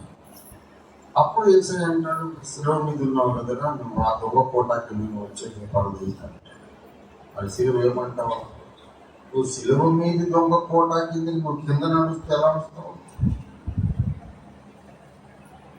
అలాంటి వర్గము ఒక సిలువ మీద దొంగ మాత్రమే. చాలా మంది ఉంటారు, హాస్పిటల్స్ లో ఉంటారు, చివరి దశలో మారు మనసు పొంది యేసయ్యను చంపి ప్రాణం వదిలిస్తారు. పరదశలో ఉంటారు. కానీ నువ్వు ఆరోగ్యంగా ఉండి ఊరంతా తిరుగుతావు, అన్ని పనులు చేసుకుంటావు. ఒక్క బాప్తిస్మం మాత్రమే నువ్వు పొందలేవు. పెద్ద పెద్ద స్టాండ్లు పెడతావు, అన్ని కార్యక్రమాలు చేస్తావు. నువ్వు ఒక బాప్తిస్మం దగ్గర మాత్రం ఈ దొంగలాజ్యం ఒకటి, వాడు పొందలేదు కదా నేను పొందలేదు అని. మీరు మాదిరి పురుషుడు సెలవు మీద దొంగన యేసు ప్రభు ఏంటండి? అందుకు దొంగలాజిక్ అన్నాడు. మనం అనుకరించవలసిన మాదిరి పురుషుడు ఆ దొంగోడా యేసయ్య. అది యేసయ్య పొందాడుగా. దేవుని దగ్గర మన పనికి మాదిరి తెలివితేటలు ఉపయోగిస్తే తోలు ఊడిపోతుంది. ఎరా నేను పొందాను కదా మరి అంటాడు ఆయన. ఆ దొంగోడు పొందలేదు కనుక నేను పొందను అనగలిగారు. కానీ నా ప్రభువే బాప్తిస్మం పొందాడు కదా, నేను కూడా పొందాను. ఎందుకని నేను పొందాను? పొగక పొగకి ఈవిడ అవిధేయుడు అగ్నిగుండంలో పంపిస్తాడు. ఈ చిన్న పొరపాటు చేసి అనేక మంది అగ్నిగుండానికి వెళ్ళిపోతున్నారు. Baptism is essential. బాప్తిస్మం తీసుకోవాలి. అప్పుడే మనము విధేయుల లెక్కలోకి గుంపులో వస్తాము. అప్పుడు దేవుడు మనకు నిత్య రక్షణ ఇస్తాడు. యేసయ్య మనకు నిత్య రక్షణ ఇస్తాడు. దేవుని స్తోత్రం కలుగునుగా. హల్లెలూయా. అప్పుడు మన మెడలోనే ఒక బోర్డు వేస్తాడు. ఏంటంటే ఈమె నీతిమంతురాలు, ఇతడు నీతిమంతుడు. ఇంకా మనలో కొన్ని చిన్న చిన్న బలహీనతలు ఉంటాయి. అసూయ ఉండొచ్చు, ద్వేషం ఉండొచ్చు, ఉంటాయి. అయినా సరే పరిశుద్ధులుగా వీళ్ళని మార్చడానికి దేవుడే నరావతారం ఎత్తి సిలువలో యజ్ఞమైనాడు, మరణించి లేచాడు అనే విషయం వీళ్ళు నమ్మారు, దేవునికి లోబడ్డారు. కనుక వీళ్ళు మిడకాయలో బోర్డు అయితే వచ్చేసి వీళ్ళందరూ నీతిమంతులు, నీతిమత్వమును ఉచితముగా పొందిన వాళ్ళు. అప్పుడు ప్రాసెస్ స్టార్ట్ అవుతుంది. ఏం ప్రాసెస్, ఏమి ప్రక్రియ మొదలవుతుందంటే వీళ్ళను ముందుగా డాక్టర్ని పిలిచి తర్వాత డాక్టర్ని చేసే ప్రక్రియ ఎలా జరిగిందో, ముందుగా పరిశుద్ధులని పిలిచి తర్వాత నిజముగా పరిశుద్ధులను చేసే ప్రక్రియ మొదలైంది. చిన్నప్పుడు డాక్టర్ గారు అని నేను పిలిచి ముద్దు పెట్టుకునేవాడు. నిజంగా డాక్టర్ అనగా పరిశుద్ధులను దేవుడు పిలిచి 10 ఏళ్ళకో 15 ఏళ్ళకో నిజంగా పరిశుద్ధురాలు అయిపోతారు. దేవుడికి స్తోత్రం కలుగుతున్నాడు. హల్లెలూయా. అలాంటి నీతిమంతులకు ఇప్పుడు ప్రసంగ ప్రారంభం.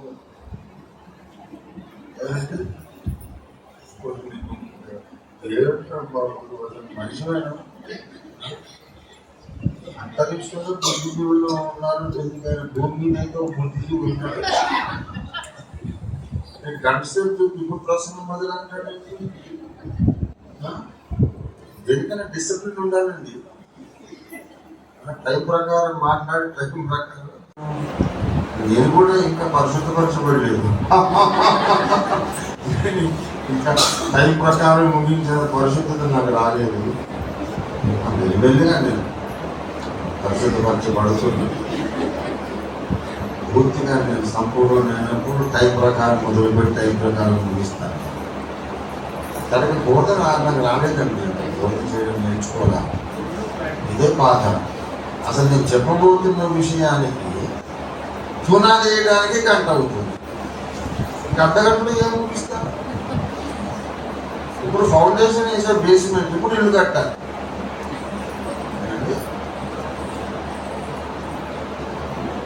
ఇప్పుడు నీతిమంతునికి కలుగు ఆ పదలు అనేకములు. ఇది సంగతి. ఇప్పుడు ప్రసంగం ఇది. అనగా యేసు రక్తములో కడుగబడి దేవుని కృప చేత నీతిమత్వము నొందిన వారికి అనేక ఆపదలు ఎందుకు కలుగుతాయి? మనం ఎన్నో ప్రసంగాలు వింటుంటాం. మనం అనేక శ్రమలు అనుభవించి దేవుని రాజ్యంలో ప్రవేశించాలి. ఎందుకు శ్రమలు వస్తాయి? విశ్వాస జీవితంలో ఓర్పు ఉండాలి, సహనం ఉండాలి. సహించిన వారిని ధన్యులు అనుకొనుచున్నాము కదా. యోబు యొక్క సహనమును గురించి మీరు వింటున్నారు. యాకోబు పత్రిక 5వ అధ్యాయం 11.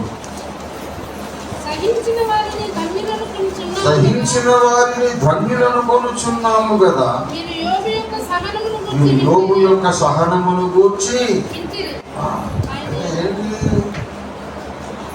యోబు యొక్క సహనాన్ని గూర్చి వింటుందంటే మీకు కూడా అట్లాంటి పరిస్థితులు వచ్చే అవకాశము ఉందన్నమాటే కదా. యోబుకు శ్రమలు వచ్చినవి. నీతిమంతులందరికీ దావీదు ఎన్నో శ్రమలు అనుభవించాడు. అలాగా యోసేపు ఐగుప్తులో ఎన్నో శ్రమలు అనుభవించాడు. ఇర్మియా శ్రమలు అనుభవించాడు. ఆదిమ సంఘ విశ్వాసులందరూ శ్రమలు అనుభవించారు. ఎందుకు అనేది ప్రశ్న. ఇప్పుడు నేను మీకు ఒక టెక్నికల్ పాయింట్ పరిచయం చేసి ముగిస్తాను. విశ్వాసికి ఉండాల్సిన లక్షణం ఏంటంటే దేవుని మీద అచంచలమైన విశ్వాసము. అచంచలం అంటే కదల్చడానికి వీలు లేని నమ్మకం ఉండాలి, పట్టుదల ఉండాలి, ఓపిక ఉండాలి. ఇవన్నీ చెప్తాం. ఒక్కొక్క ప్రసంగం. ఒక ప్రసంగం ఏమో మీరు సనగవద్దు, దేవుడి మీద ఎప్పుడు కూడా మనము నేరారోపణ చేయొద్దు, దేవుడిని ప్రశ్నించొద్దు, ఓర్చుకోవాలి. ఎందుకు అసలు? ఎందుకండి అసలు శ్రమలు రావడానికి అవసరమే ఉంది? రక్షించిన దేవుడు ఈ శ్రమం లేకుండా మనల్ని చేయలేడా? ఏ జవాబు చెప్పినా అది మనం ఒప్పుకునేటట్టు ఉండదు. అది మళ్ళీ మనసాక్షి తిరగబడుతుంది. గొప్ప గొప్ప మాటలు చెప్తారు. నశించిపోవు సువర్ణము అగ్ని పరీక్ష వలన శుద్ధపరచబడుచున్నది కదా, దానికంటే విలువైన మీ విశ్వాసం. నాకు చిన్నప్పుడు ఎల్కేజీ చదవాలనిపిస్తుంది. అదే చూడు భయ్య, అవన్నీ సరైన లాజిక్ కాదు. నేను మనిషిని కాబట్టి నన్ను పరిశుద్ధులు చేయడానికి నువ్వు ఈ కొలిమిలో, ఇబ్బంది కొలిమిలో అగ్ని చేత సువర్ణము అని గొప్ప గొప్ప స్టోరీ చెప్పావు. మరి కెరూబులు ఎట్లా పరిశుద్ధులైనారు? సెరాఫులు ఎట్లా పరిశుద్ధులైనారు? పరలోకంలో దేవదూతలు ఎట్లా పరిశుద్ధులయ్యారు? వాళ్ళకు రోగాలు వస్తున్నాయి, అప్పులు అవుతున్నాయి. ఏ అప్పులు జబ్బులు, ఏ రోగాలు, ఏ శ్రమ, ఏ కొలిమి లేకుండా వాళ్ళందరూ పరిశుద్ధంగా ఉన్నప్పుడు మమ్మల్ని కూడా అలా చేయవచ్చు కదా. పాయింట్ కదా, ఆలోచించాల్సిన పాయింట్ కదా. దేవుడు తలచుకుంటే ఏ ఇబ్బంది పెట్టకుండా కూడా మనల్ని పరిశుద్ధులుగా చేయగలడా లేడా? మళ్ళీ కదా, అది తప్పకుండా మన శ్రమలే ఉండాలంటే దేవునికి చేత కదా, శ్రమలు లేకుండా పరిశుద్ధపరచడం చేత కదా. అంటే దేవునికి లిమిటేషన్స్ ఉన్నాయి. ఏం చెప్తున్నా, మొదట్లో నేను ఇంత ఉన్నప్పటి నుంచి కూడా కొన్ని అసలు బుర్ర తిరగబడుతుంది నా మనస్సాక్షి. మనం పరిశుద్ధంగా జీవించాలి. ఎందుకు జీవించాలంటే పరలోకానికి వెళ్ళాక దేవుడు కిరీటం ఇస్తాడు. అంటే సేమ్ ఎట్లా ఉన్నదంటే, అరే నువ్వు కాసేపు అల్లం చేయకుండా ఉంటే నీకు క్యాటబరీ చాక్లెట్ ఇస్తానట్టు. ఏమండి, నువ్వు బాగా కష్టపడి చదువుకోరా, 10th క్లాస్ ఫస్ట్లో పాస్ అయితే నేను నీకు సైకిల్ కొనిస్తాను అన్నట్టు. అంటే ఏదో ఒక బహుమానం వస్తుంది అని ఆశపడి నువ్వు, అంటే ఇదొక రకం లక్ష్యమే కదా. ఒక అబ్బాయికి నేను చేశాను, నేను 10th క్లాస్ ఫస్ట్లో పాస్ అయితే ఫస్ట్ క్లాస్ సైకిల్ కొనిస్తానంటే వాడు నాకు సైకిల్ వచ్చినట్టు అది. ఎందుకంటే వీళ్ళకి హోప్ లేదు. చేసిన ఫస్ట్ వచ్చే అవకాశం ఎందుకు లేనా, నీకంటే ఖర్చు వెళ్ళాలి. మళ్ళీ నాన్న మీద చాలి పడ్డట్టు, ఎందుకు నాన్న చాలా ఖర్చుల్లో నా వదిలే సైకిల్.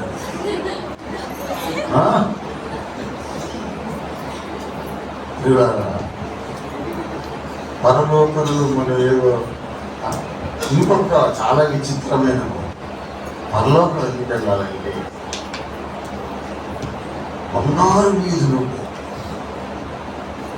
వీటికి బంగారు వీధుల మీద ఆశ.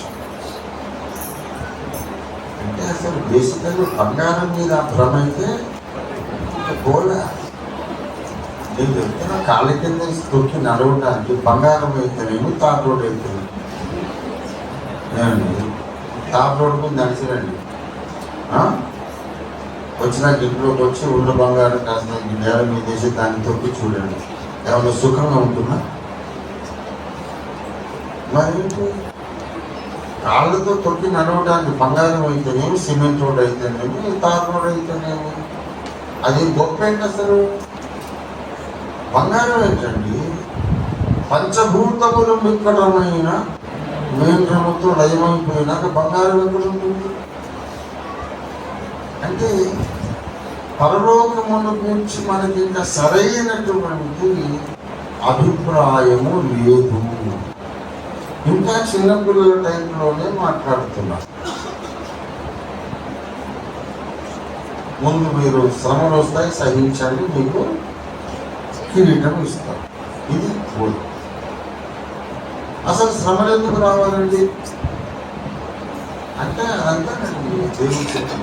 ఎందుకు దేవుడి చిత్తానికి ఒక లాజిక్ లేదా? దేవుడి చిత్తానికి ఒక కారణం లేదా? ఇప్పుడు నేను ఊరికే కూర్చుని ఎడాపెడ కొట్టేసి కర్రలతో తిరుగుతుంటున్న బాగా కొట్టేసి ఆ క్షణం 1,00,000 రూపాయలు ఇచ్చి, నేను కొట్టిన దెబ్బలన్నీ తిన్నావు కానీ 2,00,000 రూపాయలు. ఇది ఏమే సరదాగా 1,00,000 ఇవ్వాల్సినోడు ఇచ్చేసే ముందే నన్ను కడుపులో గుద్ది, డొక్కలో గుద్ది, నన్ను ఉప్పు మీద గుద్ది, నన్ను మొత్తం అంతా దోసకాయ కొచ్చేలాగా నన్ను కొట్టేసి నేను వచ్చిన దెబ్బలు బాబుగా సహించింది.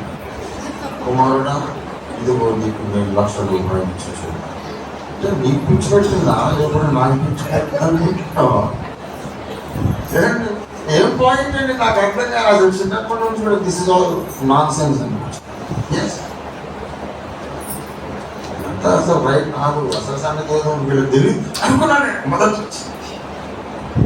అసలు సంగతి ఏది ఉంది పాస్టర్ అని తెలియదండి. అంత ఇల్లాజికల్గా మాట్లాడుతున్నాను అనుకుంటున్నా పెరిగాను. రైట్ కాదు. దేవుడు ఏమైనా పిచ్చోడేటండి? ఊరికనే నువ్వు కూర్చుంటే వచ్చి నేను బాగా బుద్ధి బాగా వచ్చుకుంటే ఇదిగో కోటుకుంటే ఒక పిచ్చోడు కూడా చేయగలరు. అట్లనే ప్రసంగాలు కదా. మరి నువ్వు తెలుగు మనిషి అట్లే పట్టుకున్న బాగుంటారు. మిమ్మల్ని కన్సల్ట్ చేస్తున్నావు అనుకుంటున్నానే ఉంది. ప్రియులారా, ఒక్క ముక్క చెప్పి ముగిస్తుంది. అసలు రక్షణ ఎందుకండి? అంటే మనం పాపులం కాబట్టి. పాపులం ఎందుకయ్యామండి అంటే ఆదాము అవిధేయుడైనా. ఆదాము ఎలా అవిధేయుడైనా అంటే సర్పం వచ్చి అట్లా చేశాడు, పడేశాడు. ఆ సర్పం గాడెవడు? వాడికున్న దొరక వాడు ఎందుకు వచ్చాడు? వాడి పడే వాడు చూసుకోకుండా ఒక దగ్గరికి వచ్చి ఆధారపడి పని కట్టుకోవాలి. ఎందుకు అలా చేశాడు? చిక్కని ప్రశ్న. ఇంకొక బుక్క ఎక్కువ చేస్తారు. ఏంటంటే ఇటు నుంచి అటు చూస్తే ఏమీ అర్థం కాదు. మనము ఉన్నటువంటి కాలము నుండి, ఈ స్థలము ఈ కాలము నుండి ఆలోచిస్తే మనకు అసలు ఏమీ అర్థం కాదు. పరిశుద్ధ బైబిల్ గ్రంథం ఒక మాటతో మొదలవుతుంది. అదేమిటంటే ఆదియందు, ఇన్ ద బిగినింగ్. ఎందుకో తెలుసా? ఆదియందు అనే మాట మీద దృష్టి పెడితే మీకు ప్రస్తుతం అర్థమవుతుంది. ఆ ఆదియందు ఏం జరిగిందో పట్టించుకోకపోతే నువ్వు తల్లకిందులుగా తపస్సు చేసినా 1000 సంవత్సరాలు పరిశోధించినా నీవేమీ అర్థం కాదు. ఇంకా కొత్త ప్రశ్నలు గుర్తుకొస్తావు. అసలు విషయం ఏమిటంటే మనిషిని ఎందుకు వాడు పడేశాడు పాపంలో. దేవుడు వచ్చి రక్షణ ఇచ్చిన తర్వాత మళ్ళీ శ్రమలు ఎందుకు వస్తుంది? ఎందుకంటే ద హోల్ పాయింట్ ఏంటంటే మనమందరము మొట్టమొదటి స్టెప్లో రక్షణ పొందకుండా ఉండాలని ఆ సర్పంగాడి ఆశ. రక్షణే మనం పొందొద్దు, అది సర్పం యొక్క ఆశ. రక్షణ ఒకవేళ మీరు పొందితే తర్వాత కూడా మీరు సంపూర్ణులు కాకుండా ఉండాలని వాడి ఆశ. మీరు పరిశుద్ధులు కావద్దు, మీరు సరిగేవారుగా ఉండాలి, గొడిగేవారుగా ఉండాలి, అపనమ్మకస్తులుగా ఉండాలి, దేవుని మీద విసుగు చెందేవారుగా ఉండాలని ఆ సర్పం యొక్క ఆశ.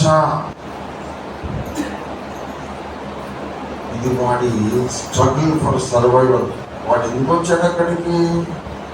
ఏదైనా తోటకి ఎందుకు వచ్చాడు? అక్కడ పాపంలో మానవ జాతిని ఎందుకు పడేసాడు? మళ్ళీ మానవ జాతిని దేవుడు రక్షిస్తే రక్షింపబడ్డ వాళ్ళలో కూడా వాడు ఎందుకు దాడి చేస్తున్నాడు? ఎప్పుడు శ్రమల పాలు చేసుకుంటాడు, ఏది చేసినా కలిసి రాదు, అన్ని ఇబ్బందులు ఎందుకు? ఎందుకంటే ఇది సర్పము యొక్క వాడి ఉనికి కోసం, వాడి బ్రతుకు కోసం వాడు కష్టపడుతుంది. వాడు బతుకు కోసం కష్టపడుతుంది. ఇలా చేయకపోతే వాడికి ఇంకా క్షేమము లేదు, వాడు బ్రతుకు పట్టగట్టే అవకాశం. అసలు విషయం అది ఏమిటంటే,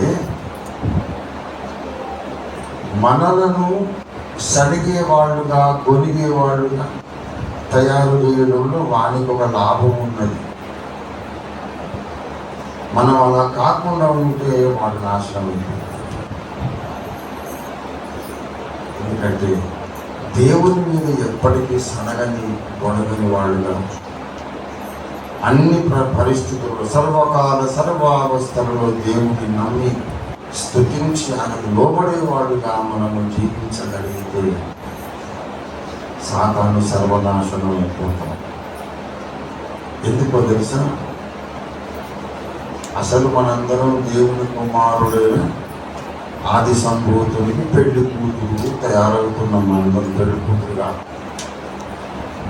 ఎవరైనా మా అబ్బాయికి అమ్మాయిని చూడండి సార్, మంచి సంబంధం చూడండి అనేటప్పుడు ఉన్నంతలో, అవకాశం ఉన్నంతలో ఓ చక్కటి అమ్మాయి, అన్ని మంచి లక్షణాలు కలిగిన అమ్మాయినే కోరుకుంటారు కదా. ఓ సంబంధం తల్లిదండ్రులు చెప్పారు, మా అబ్బాయికి మంచి లక్షణమైన అమ్మాయి కావాలండి అని.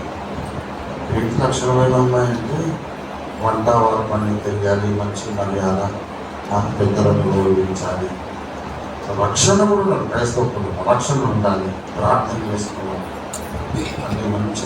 ఎంత మంచి అమ్మాయి కావాలంటున్నారు, దేవుడు తాగుతారు కదా. అంత మంచి లక్షణాలు ఉన్న అమ్మాయి ఇంకా మంచి అమ్మాయి కోరుకుంటుంది, అని తాగుబోతుని ఎందుకు చేసుకుంటుంది అంటే అలాగా అక్కడికి మాస్టర్ మంచి అమ్మాయి భక్తి పనులు వస్తే వీళ్ళు మార్చుకుంటుందని మాస్టర్. మగవాళ్ళ సైకాలజీ, మగవాళ్ళ తల్లిదండ్రుల సైకాలజీ ఏంటంటే, ఇంటికి వచ్చే కోడలు చాలా ముఖ్యం. మావాడు మంచిగా ఉన్నాడా లేదా అని కాదు, వచ్చే కోడలు మంచి అమ్మాయి అయిందా. మావాడు ఏదైనా లోపం ఉన్నా ఆమె ఎదుర్కొంటుంది. మావాడు మంచోడు కాదని చెప్పేసి అవినీతి పరుడాన్ని ఒక అమ్మాయిని తెచ్చి చేస్తే ఇద్దరు కలిసి ఇంకా చెడిపోతారు, నా వంశమే నాశనం అయిపోతుంది. కనుక మా అబ్బాయి మంచి చెడ్డల సంగతి మీరు అడగదు, వచ్చే అమ్మాయి మాత్రం లక్షణంగా మంచి అమ్మాయి కావాలి. ఎవరైనా ఇంటి కోడలు తెచ్చుకునేటప్పుడు ఒక పనికి మాలిన అమ్మాయిని చూడండి ఫాస్ట్ గారు. ఎందుకంటే మామూలు నిక్కుస్తాడు అని ఎవరైనా చెప్తారా? వీడు 10 మంది 100 మందితో తిరిగినోడైనా సరే అది వీడు చాలా ప్రార్థన పడతారు. ఏంటంటే న్యాయమా అంటే అలాగండి, వాడు ఎట్లా మారుతాడండి, మరి తాగిన బట్టేనే మారుతాడు. అంటే ఇక్కడ పాయింట్ ఏమిటంటే,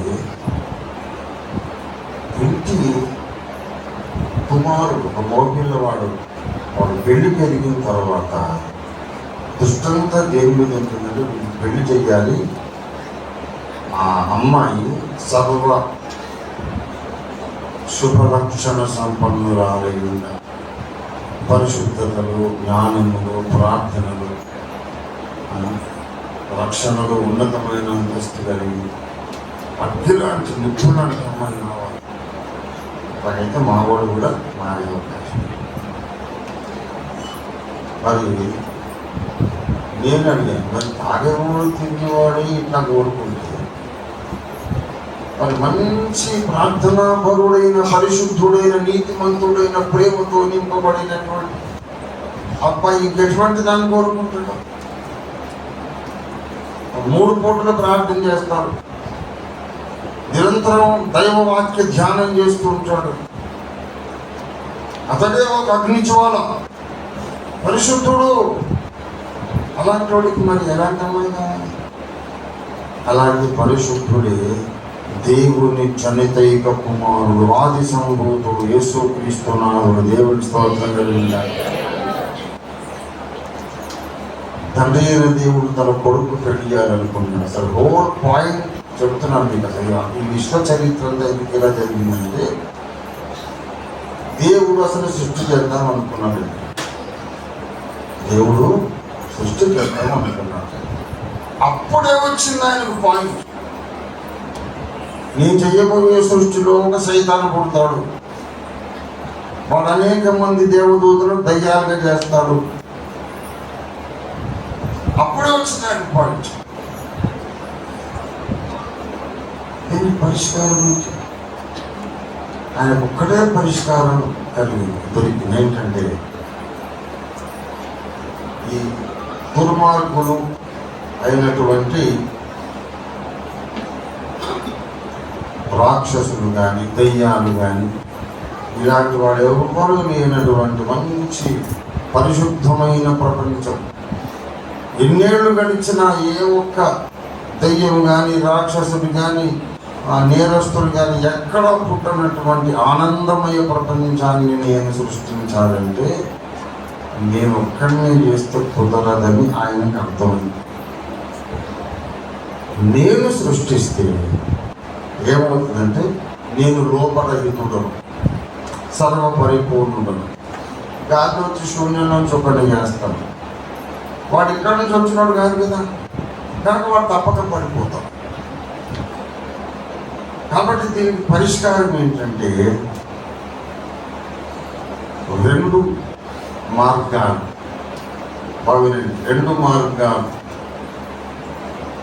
ఒకడు తప్పు చేయకుండా ఉండాలంటే వాడు దేవుడై ఉండాలి, ఒక మార్గం. రెండో మార్గం, దేవుడు కాకపోయినా వాడు తప్పు చేయకుండా ఉండాలంటే, తప్పు చేస్తే ఎలా చేతులు కాలుతాయో అనుభవం ఉన్నోడు. అనుభవం మీద దేవునికి అవిధేయులమైతే ఎంత బాధ కలుగుతుంది, ఎంత వేదన కలుగుతుంది, ఎంతగా మనస్సు, శరీరం, ఆత్మ, ప్రాణం బాధపడాల్సి వస్తుంది. అమ్మో, దేవునికి అవిధేయులం కాకూడదు, అనుభవంలోనే తెలుసుకున్నాను రా అనే జ్ఞానం ఉన్నప్పుడు అనుభవజ్ఞులు కూడా తప్పు చేయరు. దేవునికి దూరమైతే ఎంత బాధ, దేవునికి దూరమైన దేవుడు ముఖం చాటేస్తే ఎంత బాధ. ఇవన్నీ తెలిసిన ఒక సృష్టికర్త కావాలి. ఏం చెప్తున్నాను?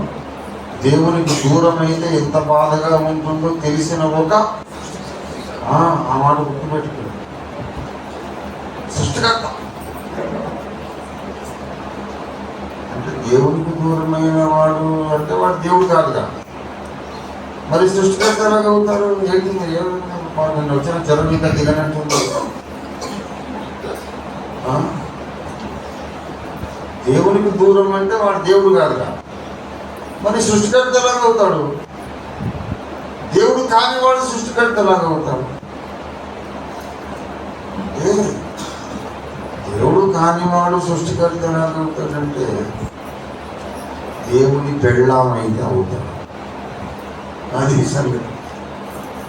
దేవుని భార్యగా, అర్థాంగిగా, సృష్టికర్త యొక్క భార్యగా ఉంటే ఆయన ఆమె కలిసి ప్రపంచాలు సృష్టిస్తే ఏమండి, ఇటు నాన్నగారి జీన్స్ వస్తాయి, ఇటు అమ్మ జీన్స్ కూడా వస్తాయి. కనుక పుట్టబోయే కొత్త ప్రపంచాల్లో ఎవడైనా దేవుని మీద తిరుగుబాటు చేద్దాముగా అని తలపోతే ఊరికి బాబోయ్ అంత మాట నొప్పురా ఆయన, చాలా బాధ కలుగుతుంది. కలలో కూడా రానివద్దా తలంపండి. అంత ముందు చూపాయన ముందు ఆలోచన చేసి అనుకున్నాడు, నరుడు ఒంటరిగా ఉండడం మంచిదిగా. అంటే నా రొమ్మున ఆనుకొని ఉన్న అద్వితీయ కుమారుడు ఒంటరిగా ఉండడం మంచిది అంటే ఒంటరిగా సృష్టి చేయడం మంచిది కాదని దేవుడి స్తోత్రం కలిగిన ఆ కొడుకు పెళ్లి చేస్తారంట.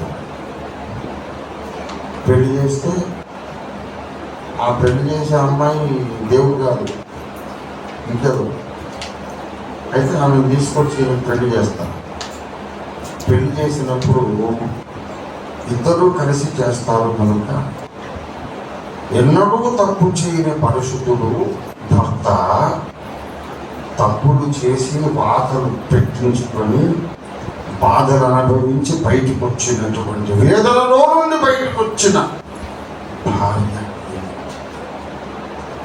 అందుకొరకు దేవుడు నా కొడుకుతో ఒక భార్యను చేద్దాం అనుకొని ఆ భార్యను తయారు చేయడానికి ఆదాము హవ్వలను చేశాడు. భార్యను తయారు చేయడానికి ఆదాము హవ్వలను చేశాడు. మీరు ఫలించి భూమిని నిండించు. భూమి నిండా జనాభా నింపండి. ఎందుకంటే ఆ జనాభా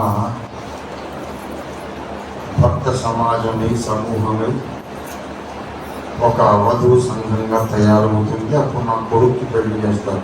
అందుకు సైతాన్ గారు వచ్చి చెడగొట్టాడు. హవ్వతో మాట్లాడి హవ్వ ద్వారా ఆదామును తప్పు చేయించి ఎందుకు చేశాడు? ఎవడో ఇల్లు కట్టుకుంటున్నాడు, నేను ఎందుకు గడ్డపార పలుగు పార పెట్టుకుని దానితో ఎందుకు పాట చేయాలి? దేవుడు మానవ జాతిని సృష్టించాడు. లూసిఫర్ ఎందుకు వచ్చి వీళ్ళని పాడు చేయాలి? పిచ్చి పట్టిన వాడికి. విషయం ఏంటంటే దేవుడు ఇక్కడ ఒక పెళ్లి కుమార్తెను తయారు చేసుకున్నాడు. ఆ తయారు కావడం వాడికి ఇష్టం లేదు. అలా వదిలేస్తే ఇక్కడ పెళ్లి కూతురు తయారవుతుంది. దేవుని కుమారుడు ఆమెను పెళ్లి చేసుకుంటాడు. కొత్త ప్రపంచాన్ని సృష్టిస్తాడు. ఇది అక్కడ మళ్ళీ చీకటికి అవకాశం ఉండదు. మరి వీడు అంధకార రాజ్యాధిపతి కాబట్టి నేను అలా జరగనివ్వనని ఆదామును హవ్వను పాపములో పడవేశాడు.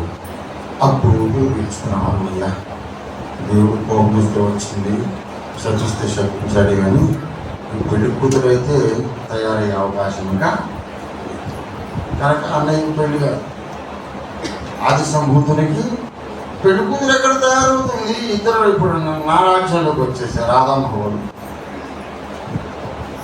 నేను ఈ భూగ్రహానికి అధిపతిని అయినాను, పెళ్లి కూతురు ఎలా తయారవుతుంది? సభాష్, ఇంకా నాకేం పర్వాలేదు అనుకున్నాను. అనుకుంటే దేవుడు దిగొచ్చి రక్షణ యజ్ఞం ఇక్కడే జరిగించి యేసు రక్తములో విశ్వసించిన వారందరినీ వధువుగా మళ్ళీ తయారు చేయాలి. అప్పుడు వాడు రెండవసారి అటెంప్ట్ చేస్తున్నాడు. ఏంటంటే రెండవసారి కూరుకున్నాడు. ఏంటంటే మానవ జాతిని అంతటిని నా వశం చేసుకుంటే అందులో నుండి కొంతమందిని నీ వశం చేసుకొని సంఘముగా కట్టుకుంటున్నావు కదా, ఆ సంఘాన్ని నేను పాడు చేస్తానని వాడు పూనుకున్నాడు. అందుకే నీతిమంతులుగా తీర్చబడ్డ వాళ్ళను వాడు అప్పులు పాడు చేస్తాడు. అనేక రకాల అనారోగ్య సమస్యలు, సామాజికంగా వెలివేత, సామాజికంగా అవమానించబడము, ఇంకా మానసికంగా కృంగదీయటము, ఈ బాధలన్నీ వాడు పెడుతున్నాడు. మనకు వచ్చే కష్టాలన్నీ దేవుడు పెట్టడం లేదు.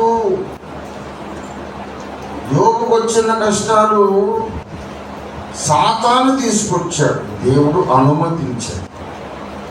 అంతేగాని దేవుడికి సరదాగా ఉండి వాళ్ళందరినీ ఫ్రై చేద్దాం బాగా నూనెలు అని అనుకోవడానికి వాడు ఫ్రై చేస్తున్నాడు.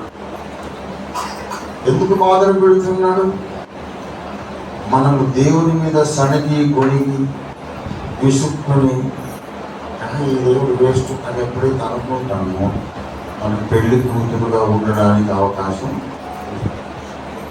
ముందేమో ఆదాము హవ్వలు పాపం చేసినందుకు వాళ్ళ పిల్లలు పెళ్లి కుమార్తె కావడానికి అవకాశం లేదు. యేసు ప్రభు వారు యజ్ఞమై తిరిగి లేచి తన రక్తము ద్వారా విమోచించుకున్న కోట్ల మందిని శ్రమల పాలు చేసి బాధలు పెట్టి దేవుణ్ణి దూషించేటట్టుగా చేయగలిగితే మళ్ళీ పెళ్లి కూతురుగా ఉండడానికి అవకాశం లేదు. అమ్మాయి పెళ్లి కాకముందే ప్రధానమైంది నిశ్చితార్థం పూల పడుగు అయిపోయి పెళ్లి కొడుకు ఫోన్ చేసి బాగా తిట్టింది అనుకోండి, ఆమె చేసుకుంటారా? ఇప్పుడు అట్లా ఏసైనా ఫోన్ చేసి తిడుతున్నాడు. ఏం దేవుడు అయ్యా, అడుగుడు ఇవ్వబడినంట ఇవ్వనేమో 10,000 కోట్లు అడుగుతున్నా, ఎక్కడిచ్చావు నువ్వు? కొట్టటి మాటలు. నిశ్చయముగా ఆయన మన రోగంలో వహించాం. బాగానే ఉంది. మరి నువ్వు వహించినాక మరి మేమెందుకు వహిస్తున్నట్టు? నువ్వు వహించి మేము వహించి మరి సెలవులో నువ్వు చనిపోయే లాభం ఏముంది? నీ శ్రమల వలన, నీవు దారిద్ర్యములో పుట్టడం వలన మేము ధనవంతులం కావాలని యేసయ్య నువ్వు దరిద్రుడమైన 2 కొరింథీయులకు 8:8 ఆయన ధనవంతుడై ఉండి మనము ధనవంతులం కావాలని మన కొరకు ఆయన దరిద్రుడు, మనము దరిద్రుడు. ఆయన దరిద్రుడు, మనము దరిద్రం. అంటే ఆయన దారిద్ర్యం వేస్ట్ అయిపోయినట్టే. ఎట్లాగో దరిద్రుడుగా పుట్టాడు, పేదరికంలో జీవించాడు. ఇప్పుడు మన ఊర డబ్బులు వచ్చేయాలి కదా. కాబట్టి తేడాగా ఉందండి, వ్యవహారం అంతా కరెక్ట్గా లేదు అని ఫోన్ చేసి ప్రతిరోజు పెళ్లి కూతురు ఆయన్ని తిట్టేస్తాడు. ఏంటి ప్రభా డబ్బులు లేదు, ఈ తిట్టే పెళ్లి కూతురు ఎలా చేసుకోవట్లే అని వీడు ఆశ. అది నీతిమంతుడికి కలుగు ఆపదలు అనేక. ఎందుకంటే వీడు మనం ఆయన తిట్టేటట్టు చేస్తున్నాడు. తండ్రి దేవుడు ఏమైపోవడం తెచ్చుకుంటాడు. వీళ్ళిద్దరూ కలిసి కొత్త ప్రపంచాలు సృష్టిస్తే ఇంకా రాక్షసులు పుట్టరు, దయ్యాలు పుట్టవని నేను అనుకుంటాను. ఇదే పెద్ద దయ్యం అంటే రాక్షసినే నాకు ఒడిపించేలా తెలియదు అని వాడు చక్కలు దొరుకుతుంటే ఎగిరేసి కంతులు వేసి నాట్యం ఆడుతున్నాడు. అయితే తండ్రి అయిన దేవుని యొక్క అనంతమైన జ్ఞానము సామర్థ్యము కొడుకున్నట్టు ఈ గందరగోళ స్థితిలో నుండి కళంకమైన, ముడతైన, అట్టిది మరి ఏదైనా లేని నిర్దోషమైన మహిమ గల ఒక వెండి కుమార్తెను ఆయన నిర్మాణం చేస్తూనే ఉన్నాడు. దేవునికి స్తోత్రం కలుగునుగా. ఇది దేవుని యొక్క మహిమ, దేవుని యొక్క ఘటన సామర్థ్యం. ఆయన జరగదు, అవకాశం లేదు అనుకున్న దాంట్లో నుండి ఒక మహిమ గల చక్కని సంఘాన్ని ఆయన కడుతున్నాడు. నీతిమంతునికి కలుగు ఆపదలు అనేవి దేవుడు తప్పిస్తాడు. తప్పించే సంగతి తర్వాత. అసలు ఆపదలు ఎందుకు కలగాలి అంటే ఆపదలు నీకు కలిగించుట సాతాను పని, సమస్యలు తెచ్చిపెట్టుట సాతాను పని. అందులో వాడికే లాభం ఉన్నది అంటే పెళ్లి కూతురుగా నువ్వు డిస్క్వాలిఫై అయిపోతావు, అనర్హురాలు. ఇప్పుడు మనము వీటిని జయించాలి, శ్రమలను జయించాలి, మానసిక కృంగిపోయిన డిప్రెషన్ అనే పరిస్థితిని మనం జయించాలి, ఆర్థిక ఒత్తిడులను జయించాలి. ఈ శ్రమలన్నిటిని జయించాల్సిన అవసరం ఉంది. జయించడం అంటే ఏ శ్రమ సంభవించినా, ఏ సమస్య వచ్చినా, ఎంత ఒత్తిడి వచ్చినా, తండ్రి నీవు నమ్మదగిన వాడవు, నీవు ఎంతైనా నమ్మదగిన వాడవు, నీవు నా మేలు కొరకు అన్నీ సమకూర్చి జరిగిస్తున్నావు అని మనం స్తుతించగలిగితే ఇక జయించినట్టే. దేవుడికి స్తోత్రం. అందుకే నేను ఎల్లప్పుడూ యెహోవాను సన్నిధించదను అన్నాడు దావీదు. ఎల్లప్పుడూ దేవుని స్తుతించమన్నాడు పౌలు. ప్రభువులో ఆనందించమన్నాడు. నీ మీద వస్తున్నటువంటి ఒత్తిడులు, శ్రమలు అన్నీ కూడా ఒక వ్యూహం ప్రకారం సాతాను యేసుకు పెళ్లి కాకుండా చేద్దామని చేస్తున్న కుట్ర. యేసుకు పెళ్లి అయితే ఏమవుతుందంటే తర్వాత ఆయన పట్టాభిషిక్తుడై విశ్వానికి రారాజై యేసయ్య తన భార్య కలిసి కొత్త ప్రపంచాలను సృష్టిస్తారు. ఆదాముకు హవ్వకు పెళ్ళయింది అంటే వాడు సృష్టించలేదు, భార్య భర్తలుగా సృష్టించారు. తర్వాత ఏమన్నారు? మీరు ఫలించండి. ఆదాము హవ్వ దాంపత్యం ప్రారంభించినందుకు భూమి మీద జనం ఎలా పుట్టుకొచ్చారో, సంఘము కడపటి ఆదాము దాంపత్యం మొదలెట్టాక కొత్త ప్రపంచాలు దేవుని స్తోత్రం కలుగునుగాక. ఆ కొత్త ప్రపంచాలకు తండ్రి ఏమో యేసునాథుడు, ఆ కొత్త ప్రపంచాలకు అమ్మ ఎవరంటే క్రీస్తు సంఘం. దేవునికి స్తోత్రం కలుగునుగాక. ఆ ముందున్నటువంటి యుగాలలో ఎవడైనా నాకు దేవుడు నచ్చలేదు, దేవుడి వ్యవహారం నచ్చలేదు అని అంటే అమ్మ చెప్తురే అట్లా ఆడుకునే మేము నాన్న బాధలకు ఇక్కడికి వచ్చాము, చాలా తప్పు నాయనా అని చెబుతుంది. అమ్మ మంచి పెంపకంలో విధేయతలో కోట్ల ప్రపంచాలను పెంచే అమ్మగా క్రీస్తు సంఘం ఉంటుంది. దేవుని స్తోత్రం కలుగునుగాక. ఆ ఉన్నత మహిమలోనికి దేవుడు నిన్ను పిలుస్తున్నాడు. సాతానే నిన్ను ఇబ్బంది పెడుతున్నాడు, దేవుడు కాదు. ఆయన హృదయపూర్వకంగా నరులకు విచారాన్ని కానీ దుఃఖము కానీ బాధ కానీ కలిగించాడు. ఆయనకి ఇష్టం లేదు. వారి యావత్తు బాధలు ఆయన కూడా బాధ పొందుతున్నాడు. దేవుడికి సరదానా నిన్ను కొట్టడానికి? సాతాను నిన్ను కొడుతున్నాడు. దేవుడు సరిగా అనుమతిస్తున్నాడు. ఎందుకంటే ఈ దెబ్బలు తిని వీటిని జయించినందువలన ఈమె యోగ్యురాలైన పెళ్లి కుమార్తె అవుతుంది. దేవునికి స్తోత్రం కలిగిన అది ఇప్పటి నుంచి మనం ఏం చేద్దామంటే అంటే సర్వకాల సర్వావస్థలు ఏ పరిస్థితి సంభవించినా నువ్వు దేవుణ్ణి ప్రేమిస్తున్నావు, దేవుడు నిన్ను ప్రేమిస్తున్నాడు. దేవుని కుమారుడి జీవిత భాగస్వామినిగా నిన్ను తయారు చేస్తున్నాడు. ఆ పదవి నుండి నువ్వు మిస్ అయిపోవాలి, తప్పిపోవాలని సాతాను ఇబ్బంది పెడుతున్నాడు. వాడి ఉద్దేశం నీకు దేవుడి మీద విసుకురావాలంతే. ఆ పరిస్థితి రాకుండా నువ్వు చేసుకోవడమే. అన్ని పరిస్థితుల్లో దేవుని ఆరాధిస్తూ నువ్వు ఉండడమే నీకు విజయము. అది సాతాను ఓటమి. దేవుని స్తోత్రం కలిగినగాక. దాన్ని మనం ప్రార్థన చేసుకున్నాం. ప్రభువా, అన్ని వేళల అన్ని పరిస్థితుల్లో నిన్ను నమ్ముటకు నాకు సహాయం చేయి. అన్ని పరిస్థితుల్లో నిన్ను స్తుతించడానికి నాకు సహాయం చేయి. నీ మంచితనాన్ని నమ్మడానికి నాకు సహాయం చేయి. నన్ను శ్రమ పెట్టేవాడు నీవు కాదు నాన్న, దుష్టుడు నన్ను శ్రమ పెడుతున్నాడు. నా కన్న తండ్రి, వాడు దురుద్దేశపూర్వకంగా తీసుకొచ్చి నా ముందు పెడుతున్న సమస్యలు నా మేలు వరకు నీవు అనుమతిస్తున్నావు అయ్యా, నీకు వందనాలు. ప్రభువా, నా పట్ల నీకు నా ఉన్నతమైన సంకల్పము కొరకు నీకు వందనాలు. హల్లెలూయా, హల్లెలూయా, హల్లెలూయా, హల్లెలూయా, హల్లెలూయా. యేసయ్యా, నీకు వందనాలు. ఎట్టి పరిస్థితుల్లో నేను నీ మీద సడగకుండా నాకు సహాయం చేయమని మన రెండు చేతులు ఆకాశంతో పైకి ప్రార్థన చేద్దాం.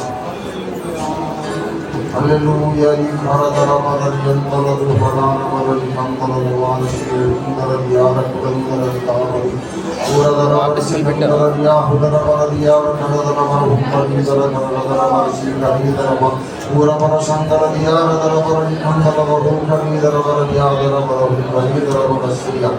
హల్లెలూయా, హల్లెలూయా, హల్లెలూయా, హల్లెలూయా, హల్లెలూయా, హల్లెలూయా, హల్లెలూయా, హల్లెలూయా, హల్లెలూయా, హల్లెలూయా.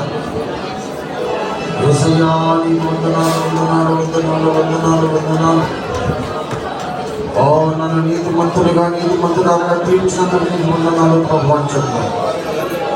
అయ్యా, నన్ను పరిశుద్ధపరిచే కార్యక్రమంలో నీవు ఉన్నందుకే నీకు వందనాలు. పరిశుద్ధపరిచే ప్రక్రియలో నన్ను ఉంచినందుకు నీకు వందనాలు, వందనాలు, వందనాలు. స్తోత్రం, హల్లెలూయా, వందనాలు, స్తోత్రము, స్తోత్రము అని చెప్తాం.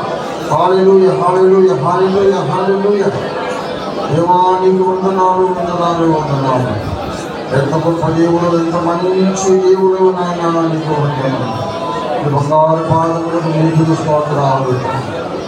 హల్లెలూయా, నీ కథ వసంతులు హల్లెలూయా, హల్లెలూయా.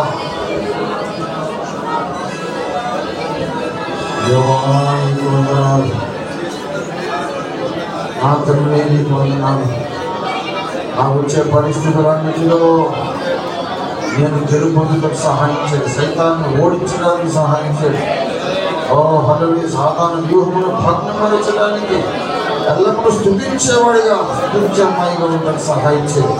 దేవుని అడుగుదాం. హల్లెలూయా హల్లెలూయా హల్లెలూయా హల్లెలూయా హల్లెలూయా హల్లెలూయా హల్లెలూయా. ఓరా కడదరవన సరదినవన హల్లెలూయా ప్రభుదరవరని ప్రభుదరవరని కడదరవరని సుందరవరని సకరుదరవరని హరి పరాంతరదరవరని సుందరవరని రాసి చీరపురందరవరని హరి పరందరని ఆవరసి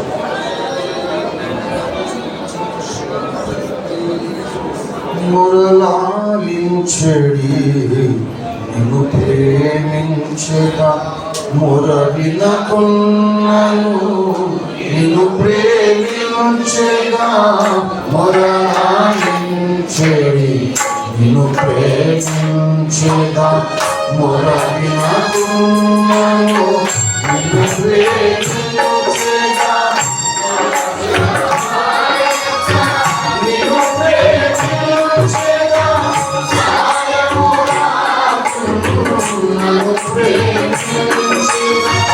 నాకు సహాయక నీవు ప్రేమించగా సహాయమురా నన్ను ప్రేమించగా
Amen.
శాశ్వత ప్రేమతో ప్రేమించేదా రాజభక్తిలో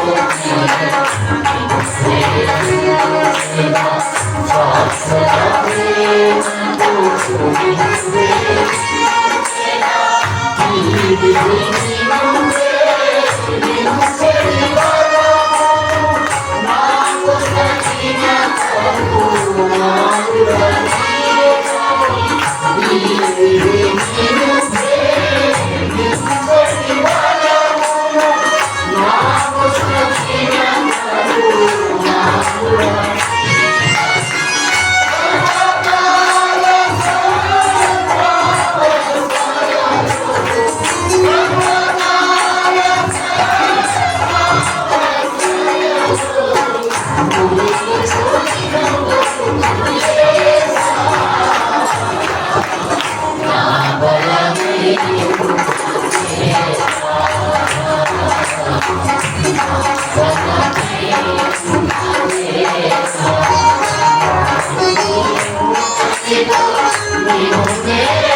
నేను ప్రేమిస్తాను. నాకు కనబడినా ప్రేమిస్తాను, కనబడకపోయినా ప్రేమిస్తాను. నాతో మాట్లాడినా ప్రేమిస్తాను, మాట్లాడకపోయినా ప్రేమిస్తాను. నా ప్రార్థనలకు జవాబు ఇచ్చినా ప్రేమిస్తాను, నీవు నా ప్రార్థనలకు జవాబు ఇవ్వకపోయినా ప్రేమిస్తాను. I love you, Lord Jesus, under all circumstances. ఆనంద పరిస్థితులు నీతో యుగయుగములు నిత్యత్వాన్ని నీ జీవిత భాగస్వామినిగా నీ భార్య స్థానము నుండి పంచుకోవడానికి ఇవన్నీ కలిగినవి కాదు బ్రహ్మ. ఇప్పటి కాదు ఇష్టమైనది కాదు. ప్రభువా, ఉచితముగా నీతిమంతులుగా తీర్చబడిన మాకు శ్రమలు ఎందుకు వస్తున్నాయో మీరు బయలుపరిచారు. ఓ హల్లెలూయా, హల్లెలూయా. ఆ శ్రమల యొక్క సాతాను యొక్క కుట్ర ఉన్నది నన్ను వధువు సంఘముగా ఉండకుండా అనర్హులముగా మమ్మల్ని చేయటానికి వాడు కూర్చున్నాను. కానీ మేము కుట్రను భగ్నం చేస్తాం తండ్రి, మేము జయిస్తాం తండ్రి. ఇలాంటి వధువు సంఘముగా ముందుకు వచ్చిన మచ్చ ముడత కలంగము డాగు అట్టుకున్నది ఏదైనా నిర్దోషమైన మహిమగల సంఘముగా నిలబడి తీరుతాము తండ్రి. సరగడి సంఘముగా కొనగడి సంఘముగా దేవుని మీద రంకెలు వెయ్యని సంఘముగా నిలబడుతాము తండ్రి. హల్లెలూయా, హల్లెలూయా, హల్లెలూయా.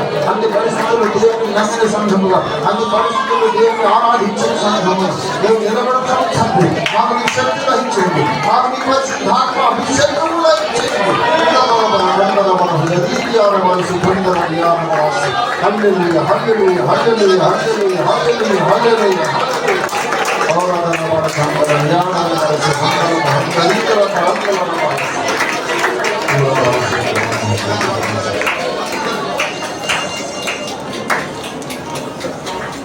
ప్రేమ కలిగిన మా పరిశుద్ధ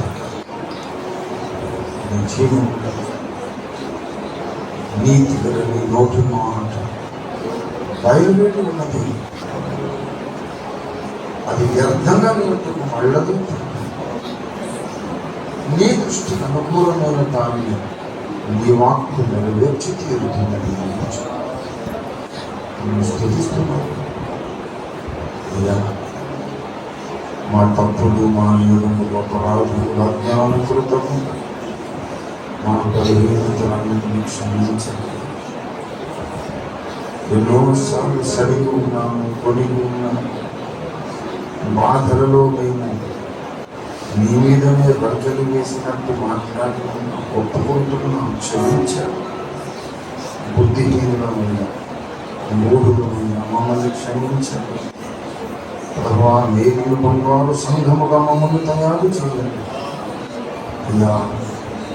ఇప్పటి వరకు అనుగ్రహించిన జయము కొరకు ఇంకా అధిక విజయములోనికి నడిపించి విజయోత్సవంతమను ఉదయించి సాతాను యొక్క తంత్రములు, సాతాను యొక్క కుయుక్తులన్నీ మా జీవితంలో భగ్నము చేసి భస్మము చేసి మమ్మల్ని జయోత్సవంతో ఉదయించి ప్రభువా, అన్ని పరిస్థితులలో నేను నమ్మి నీకు అప్పగించుకుని ఆది కాలపు విశ్వాసులలో మహాశ్రమల అగ్నిగుండములో కూడా నీ పక్షంగా నిలిచిన శత్రువులకు మేషాక అబేద్నెగో సింహాల గుహలో నీకు నమ్మకస్తుగా నిలిచిన దానియేలు అని మేమందరము ప్రభు నమ్మకస్తుగా నిలిచి వధువు సంఘములో వధువు సంఘము పెళ్లి కుమార్తె సంఘంలో ముఖ్య భాగములుగా మేమందరూ వ్యక్తపడటానికి సహాయం చేయాలి.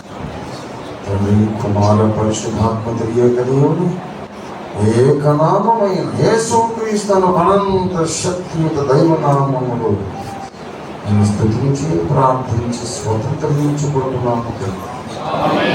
మన తండ్రి అయిన దేవాది దేవుని శాశ్వత ప్రేమను సర్వ జగత్ రక్షకుడైన పెళ్లి కుమారుడుగా మన కొరకు అతిథ్యంలో తిరిగి రానయ్యున నజరేయుడైన యేసునాథుని యొక్క అనంత కృపయు పెళ్లి కుమార్తె సంఘముగా మనందరి నిర్మాణము చేయించి సిద్ధపరుస్తుంది.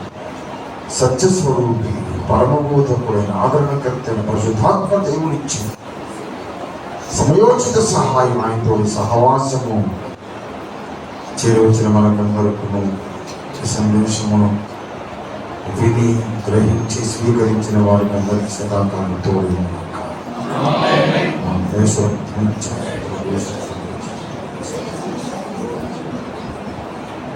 అందరికీ వందనాలు.